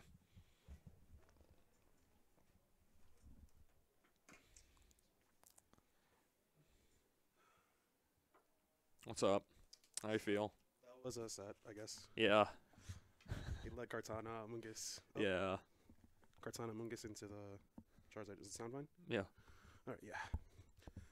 Yeah, that game one. Yeah, not a whole lot to say. Not much. The second game was kind of interesting. Yeah, I didn't expect the Aegislash to survive, but I don't know why. My favorite Pokemon should respect it a bit more. Should've. But yeah, so that put me back a little bit. The crit almost brought him back into the game. Yeah, but the Pelipper didn't I thought really it was. have I was anything really to scared do. it was Sash. Yeah. And I was like, if it's Sash, That I might Night just Slash would lose. cut you off. Yeah, I was gonna say I might lose here, but yeah, I felt that's how I had the whole set in control. Even if it went to a game 2, I felt like Yeah. not. Yeah. So he had 3 water types. He didn't really try to abuse my No, Charizard. I just don't think the team respected Charizard enough in team building. When you're using Pokemon like that, you just have to think about Charizard. It's like the number one thing on your mind. You cannot Yeah, forget about it. It's 3 Pokemon weak to Charizard and then 3 water types, and it's like, all right, I guess Charizard's gonna do things. Yeah. But yeah, that was it. Yeah. I felt good. Good breather after my last loss. Yeah. Whatever. Sometimes after a tough one, you just have to Relax a little bit. enjoy an Yeah. easier win. Yeah. But the team's cool. I like it. Shout out to Leonard. It's his Mhm, team. I totally. changed a little bit, but yeah, it's an awesome team. All right. Like Yep. this. That's good. Mm-hmm. Oh, Okay. okay. All right. There you go. That's We some. just weren't loud enough. Yeah. But yeah. I hope I didn't mess anything up. But yeah, it's a cool team. Charizard's a good Pokemon. Oh, definitely. Togedemaru's pretty cool, even though found some situations where only having normal moves kind of hurt. Yeah, like seeing it without Zingzap is kind of funny since in like 2017, even though it was a total support mon, you still run max attack on it just because you might as well be doing that. And then your Zingzap's like half off a Celesteela from a support Pokemon. It's pretty funny to see. Yeah. So like, Look, it's still doing the Togedemaru same has this- thing now. yeah, Togedemaru has this problem where it has a lot of moves where it wants to use now. It gets Iron Head, Super Fang. Yeah. Nuzzle's not as good, but it's an option. Mm-hmm. Encore, and then you want Spiky Shield. So I respect the option of just having Super Fang over it, but I had like a Mimikyu I could have like outsped and knocked this guy's out, and then the Aegislash I could have just Zingzap, or like I could have Zingzap the Feeny. Yeah. But luckily the Night Slash didn't KO Crest. That could have put me in a little bad position. Kind of shocked that it didn't. Yeah, it's an offensive Crest too. I don't know what that Kartana is on. Maybe it was Spadaf, like we wouldn't have known since Charizard is getting rid of it anyway. Maybe it just didn't have its second investment. I don't know. It did Yeah. nothing. I have very little bulk, but yeah, Yeah. it's Pokemon. Yeah. All right, one more win and maybe you'll be in cut. I do think we'll be seeing an X1 miss because Oh. it's a small event with the top 4. It's That's unfortunate. unfortunate. Oh man, this is my first experience playing a 4-round tournament. It's probably better than like top 8 cut out of like 14, 15 people though. Yeah, that would not be enjoyable. I'd rather It's just like it doesn't reward a good Swiss at all. yeah, like, and the thing about like an X1 missing cut here, like let's say for example, I've missed cut. My Swiss opponents weren't like. Yeah, your fantastic. resistance is oh yeah, it's not going to be great. It's not going to be great. So like if I probably would miss a fight if there is an X1 missing cut, but if I do, I'll feel a little bit bad because I could, I feel like I could win the tournament. Yeah. But my schedule wouldn't say otherwise. Like I had 2 wins where they weren't too competitive. Mhm. I had a loss, a very respectable loss to Steven. Yeah. And hopefully he's going undefeated right now. Yeah. But if I miss it, I miss. Yeah. Whatever. It's just Pokemon. It's another day. Yeah. There's more tournaments to go to. Yeah, we'll have a Long Island mid-season coming up in 2 weeks. I think that's going to be a fairly competitive event. Hopefully. Yeah. And then Charlotte 1 week after that. Yeah, probably not going to Charlotte. Yeah. Shout outs to TO for bumping up their price already. That's not cool. Yeah. Didn't even know the tournament was even like happening, and then there's a price hike. Whoa, you're having a tournament? Hey man, that's what got me to buy entry. I mean, it works, I guess. I hope attendance doesn't hurt too bad because of it. Yeah. But hopefully we get more new. Hey man, but Madison is at a flat 50 right now. Like that's not going up. It wasn't any lower. Oh really? It's staying at 50. So Yeah. I really don't like the whole very expensive entry fees, but whatever. Yeah. It'll happen. Like just differing amounts of support from TPCI from regionals. Entry fee does have to make up for Yeah. some of that. Yeah. It just sucks that we've gotten to. And it is helping the events have more prizing these days, which is a huge step up from what it That's used true. to be. Like, I remember playing in a regionals finals. Only difference was 10 CP and like you the winner got a 3DS or something. Yeah. You still got 2 boxes of cards. You still got a trophy that just said a slightly different thing. Yeah, that's true. It's cool to get like Real prizes. several $100s just for getting into Top Cut, and then several thousand if you You- win an event. Yep, that's true.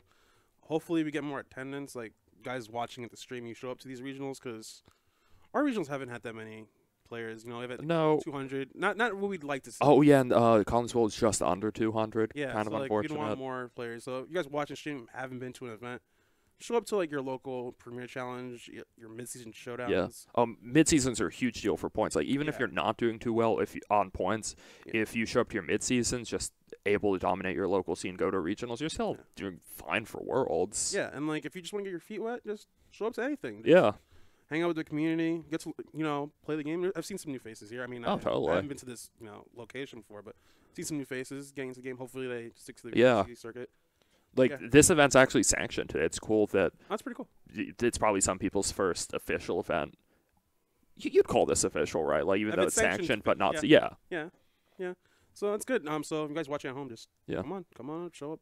Even if you lose, like you'll learn, you'll get better. Yeah. When Yeah. I first started my first tournament, I went 0-1. It was single elimination back then. Oh, I lost my no. first round, Yeah. and look at I'm here now. I'm playing almost 10 years now. Actually, 10 years now. Yeah. Well, wait, what was your first? 2008 regionals. Oh wow. Yeah. All right. Yeah, so 10 years. Where was that? That was in New York here. Oh, New York. Yeah, the only New York regional. There might have been one in 2009. I skipped that one. I don't think so. Like I think the nearest one was Philly. Was it Philly? Okay, yeah. Yeah. So, yeah, 10 years. Yeah. So you guys can all come in, and it took me a while to like see success too. So Mhm. like, Oh yeah. Doesn't especially back then, start there were off day so many. There were so few events back then, Mm-hmm. and now there's a lot. So you can get your feet wet and Oh, just go there's right like into the it. game having a ladder just to practice on Yeah, a that's it. huge deal. Yeah. There was no such thing in 4th gen. Yeah, exactly. So get to play, learn, Yeah. watch a lot of videos. We're watching the stream right now. Yeah. So Yeah, there's a lot of content these days too. It's a huge difference. yeah, so it's very easy to get into the game. Just I'm sure there's a lot of players who've played last season for the first time and they've qualified for Worlds. I'm sure Yeah. there's a lot of people like that. That could be you guys. That's a cool thing about like a lighter worlds entry. Like just by putting in a lot of effort, you can end up with worlds. Not just you go to a lot of events and you have to do well at like all of them, Yeah. like it used to be, or just nationals. That was the only event that mattered. Yeah. So yeah, you guys can all do it. Yeah. All right. We will talk to you guys later.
I'm getting Smash audio.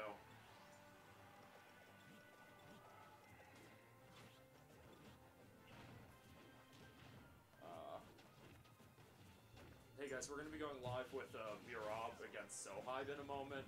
I'm hearing Smash Odd. Cool. Alright, cool. Not cool.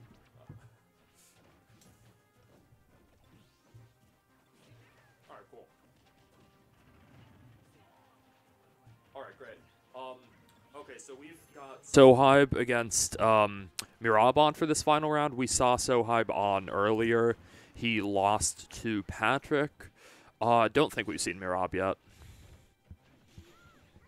I'm not actually sure what he's running, even though I drove here with him.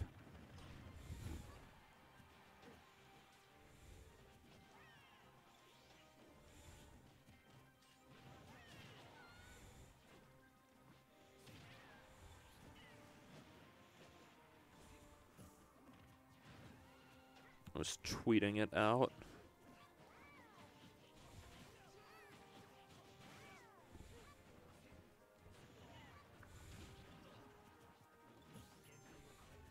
Alright, So Hive with the team of Lele, Tyranitar, Charizard, Excadrill, Amoonguss, Zapdos that we saw earlier.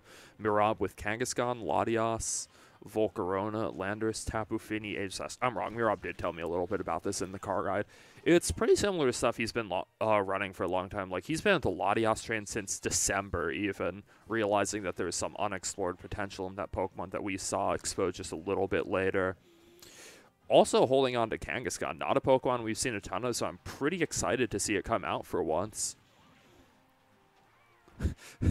So I'm probably getting some flashbacks from like his matchup against Tommy at the last one, where he was taken down by a very similar looking team.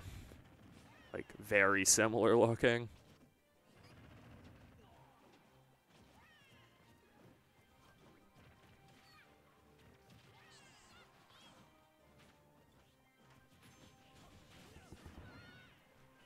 Alright, Mirab already locking in So Hive, running down on time. We'll find out what both players aim to be doing in this matchup. I don't think there is a clear winner on matchup here like there was last round with Angel's Charizard against Triple Water, Triple Fire Week.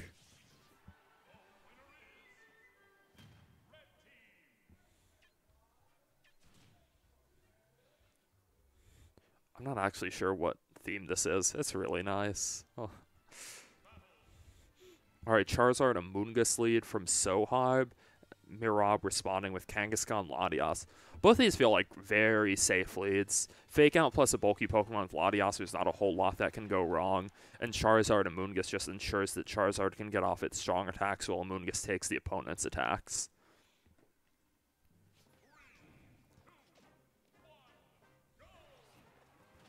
Alright, Charizard Mega Evolving right away. No need to do anything else. Moving before Kangaskhan, importantly.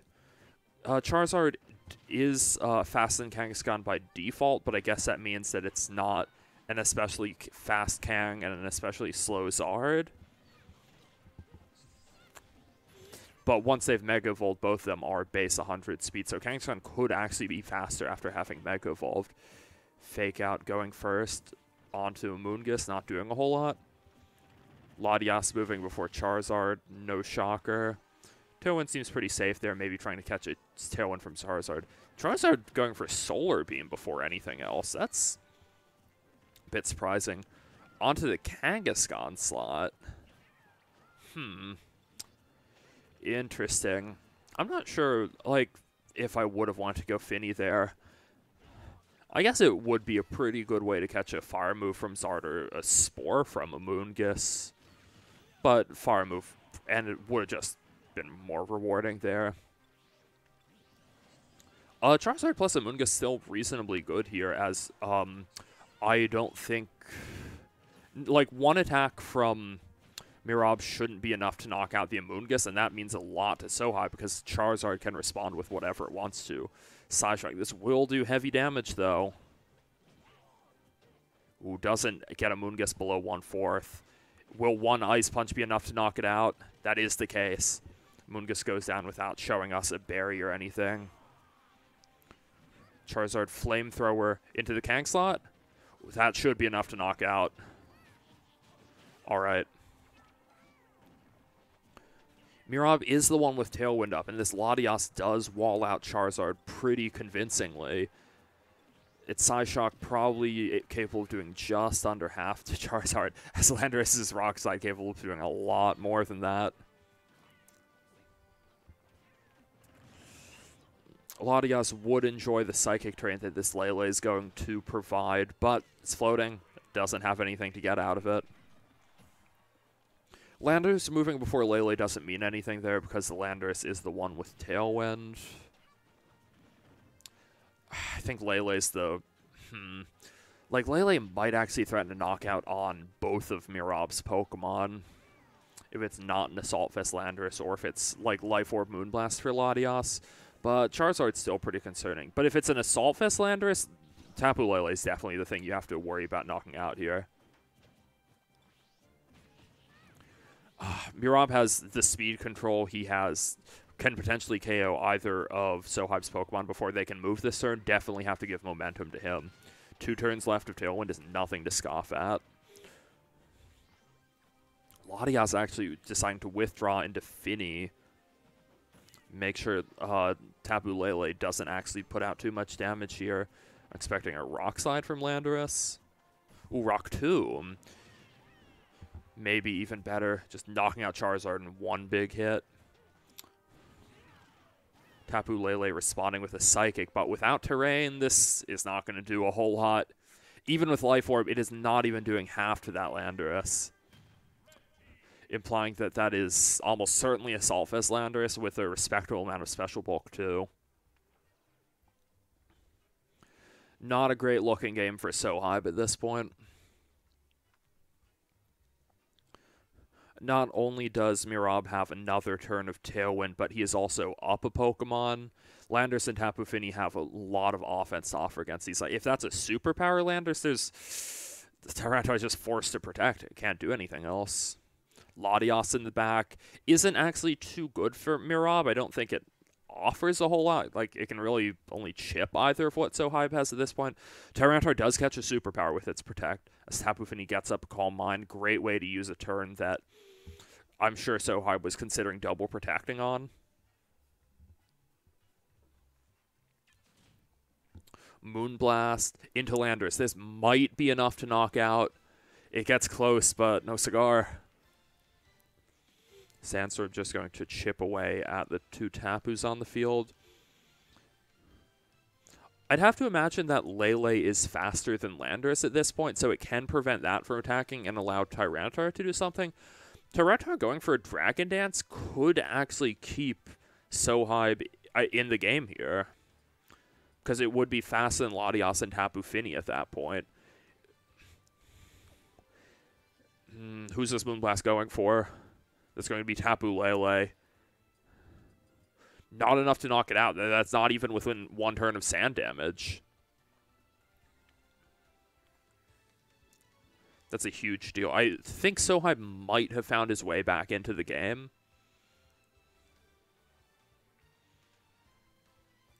Still, I do think the Tapu Fini is going to be enough to secure this. Special Defense Raise won't save Latias from that Tyranitar's attack. Is Tyranitar intimidated? I don't think so. I forget if the Landorus came out before or after it. Oh, no, because Landorus went for Zard. So this is a +1 Tyranitar. It might come down to it needing to get a flinch on the Tapu Fini next turn. Oh, Latias actually moving before the Tyranitar. Tapu Fini not deciding to protect either. As a crunch goes into that Latias. 1-hit knockout, no questions. Tapu Lele able to move before the Fini, get a Moonblast off. Maybe special attack drop here would be huge. Not a ton of damage. Oh, that is a special attack drop. Kind of surprised that Mirab didn't just protect his Fini and wait for the Lele to go down. This Moonblast won't do a ton of damage to Tyranitar since the Fini is only at neutral and the Tyranitar has sand up. Ooh, doing just under half. Getting a special attack drop that doesn't matter. Tapu Fini is the faster Pokemon here because of Tailwind, but since it's in range to be knocked out by one Rock Slide, doesn't matter. Might have to rely on a Muddy Water hit. I don't think it can stall out the Sandstorm at this point.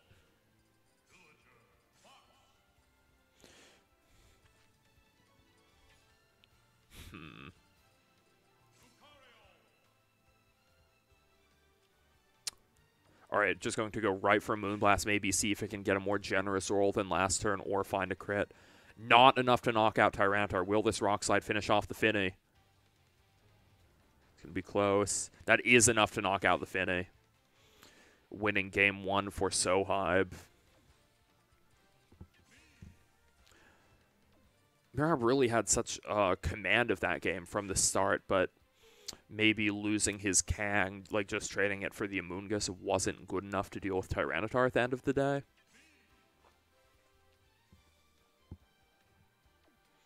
Watching Landorus go down slowly to the Lele. I think not protecting Finny from the Lele was just something of a... I'm pretty surprised the Tyranitar didn't outrun the Latias. I guess that means that it's probably not trained as much as some in speed. Like, if Tyranitar is max speed Jolly, it should always be outrunning that Latias. But since this one is Mega, maybe it doesn't train as hard in speed and relies on that Mega for more commanding speed tier. Even if the Tapu Fini had just protected that turn, it would have had to take 2 boosted Rock Slides from Tyranitar. Like, with the way that turn ended up happening, like, I don't know, I just have to assume that Crunch would actually outrun the Latias and get rid of it. If it had and Mirab had protected, he would have lost the game to just 2 Rock Slides hitting him. But based on what happened, protecting there might have just won the game. I think it was kind of coming down to like whether Rock Slide could hit at that point, but I do think it had the roll to knock out. We're going to hear that exciting Elite Four music this game. The start of the last game was good for Mirab. Like, maybe he doesn't actually need to change up anything in that regard. As we see So Hive lead off with Charizard Zapdos instead of the Amoonguss, and Mirab repeat Latias Kangaskhan.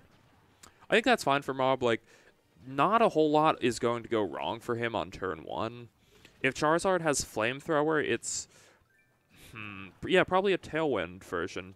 Did we see that against Patrick? Instead of... or was it Flamethrower or Overheat? I don't have enough memory. Alright, Charizard Mega Evolving before Kang, as we saw last game. Both trainers have their Tailwind Pokemon in the field here, so we could just see mirror Tailwinds unless Mirab tries to deny the Zapdos its Tailwind. So Hive doesn't have anything to stop the Latias. Oh, I forgot that this is an Overheat Charizard, which would be able to knock out Charizard in one hit. The Fake Out doing immense damage to Charizard. Alright, flinching, as you'd expect. Both trainers going for a Tailwind. Turn slightly favors Mirab just because of all that damage on Charizard, but yeah, and now it's in range of 2 Latias Eye Shocks. That's pretty cool. If Kangaskhan is slower than Charizard, it's a huge deal, and you just want to get it out of there. Tapu Fini's not a great switch in front of Charizard and Zapdos that both have super effective moves for it, but it would catch any fire move from the Charizard pretty well. And maybe even more importantly, activates that Latias' Misty Seed, so it just won't be chipped away at very much by So Hive's Pokemon. Psyshock getting Charizard well in range of another. Overheat going to connect against that Tapu Fini, doing a little bit under half, and dropping Charizard's special attack. Ooh, Thunderbolt also onto Tapu Fini. Not enough to knock it out. And Tapu Fini gets its berry. That was a really good turn from Mirab. If his Kangaskhan had stayed in there, it would have certainly been knocked out by that pair of attacks, and probably not outrunning the Charizard, so it wouldn't have been able to move.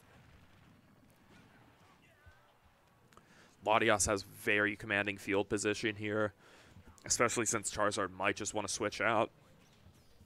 Doesn't even need to target that slot. I think Tapu Fini probably takes another Thunderbolt because of how especially bulky or how non-offensive the Zapdos seems to be. This could just be a chance for Mirab to chip away at the Zapdos, maybe even get some damage on the T-Tar switch-in, or just save his Fini for later as it goes into Kangaskhan. I like that. Alright, Psyshock hitting the Tyranitar switch-in. Zapdos going for Hidden Power Ice. Ooh, pretty aggressive play, calling Landorus out of the Tapu Fini.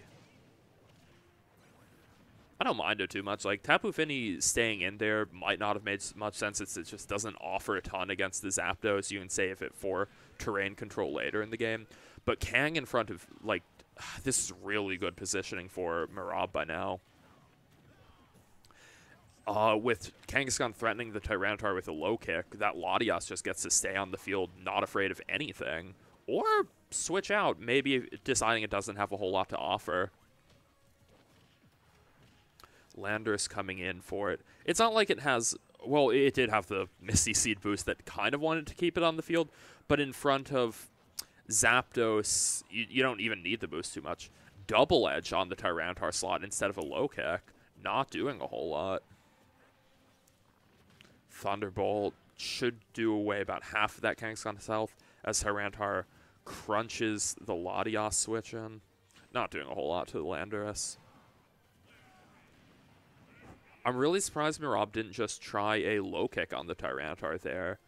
Now he has to work to deny So Hive's Tailwind, or I think Tyranitar and Charizard should be able to win the game together. Can Mirab double up to KO the Zapdos before it attacks? Rock Tomb going before anything else. If that's a Berry Zapdos, I don't know if this will be enough. Double Edge. Not enough to pick up the knockout. Zapdos eats its berry, gets back up to half. Second hit not going to enough to knock it out there. Tyranitar free to go for an attack. Zapdos tailwinds as well. Things aren't looking great for Mirab. Tyranitar, okay, crunch. That's not a huge deal, but it will be enough to knock out the Kang. Zapdos being chipped by the Sandstorm.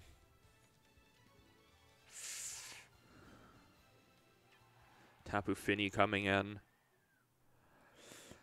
Landorus might be able to take any pair of attacks from So Hive, but Crunch Hidden Power Ice is probably very close to a knockout if it doesn't get it.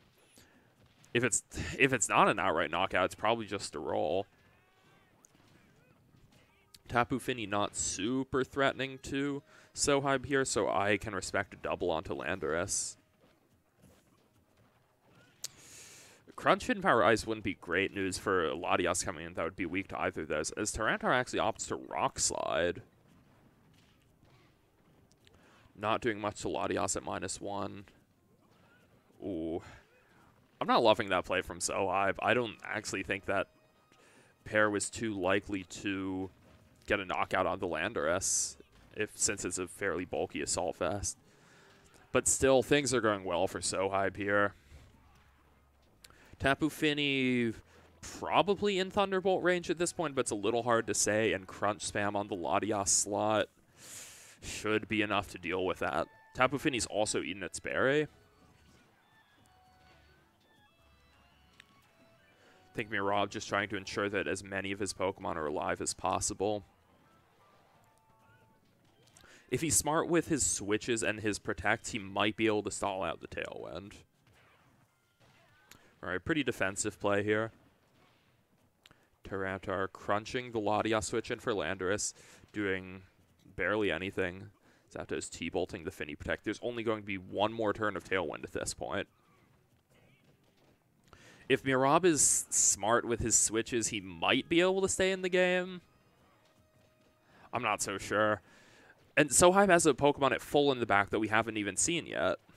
Potentially a Tapu Lele like we saw last game. Could be an Amoonguss.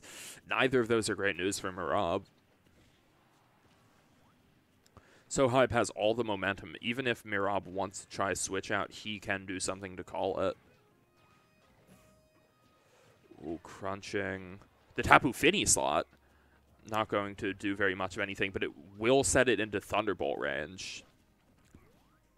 Landorus deciding to stay and attack this turn. What will it do?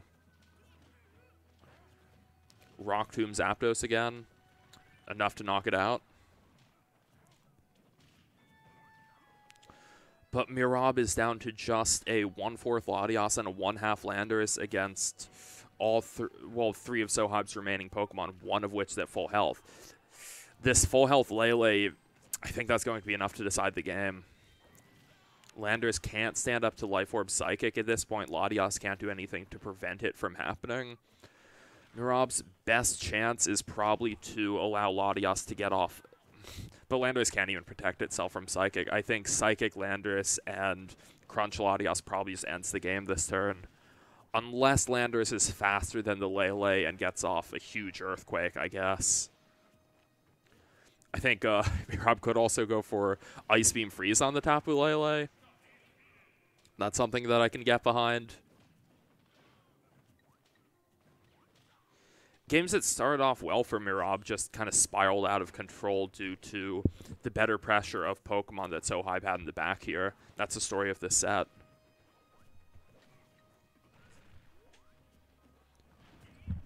It's almost over. Oh, okay. Yeah. Oh, Latias deciding to roost here. Get back up to near full health. That's not saving its partner Landorus. Wait, Moonblast instead of Psychicking the Landorus. It's still going to be enough to knock out Latias.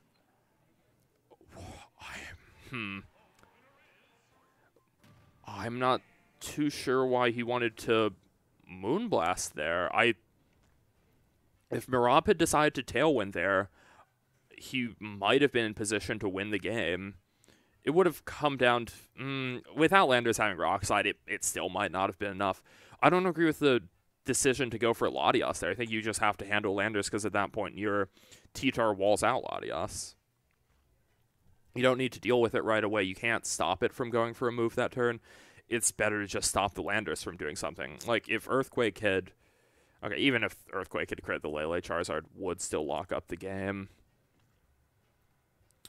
Unfortunate set for Mirab. Like the special attack drop last game did kind of hurt.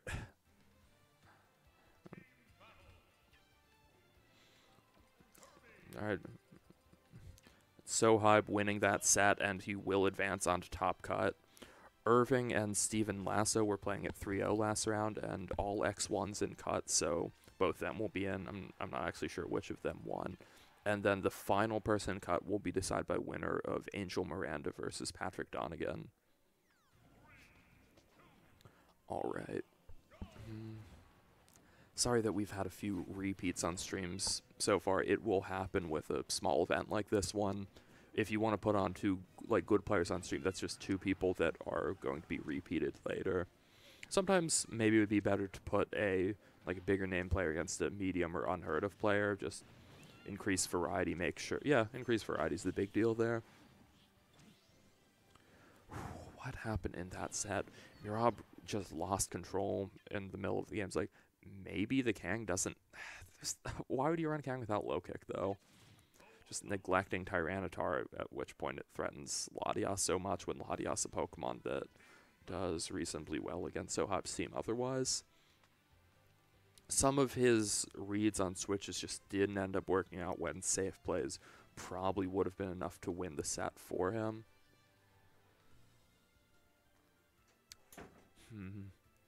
Moving into cut, so we haven't seen Steven's team yet, but it's similar to teams he's used in the past, like Mimikyu, Charizard. It's pretty cool stuff, and it's something that I'm looking forward to seeing more of in cut.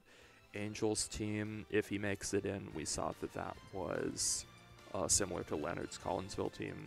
Patrick had something pretty similar to Alberto's Australia team with Metagross over Charizard. Irving has Sage and Sand team with some touches of his own, and then So Hive, which you just saw, has Lele Sand. Who seems like a winner there moving into cut, just based on team matchups? I'm not sure. I think we'll get some of the best games we've seen so far because these are the players moving into top cut. They've got some really cool teams. No, No, no more triple water.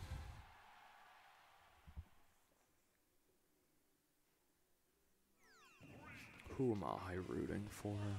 I don't know.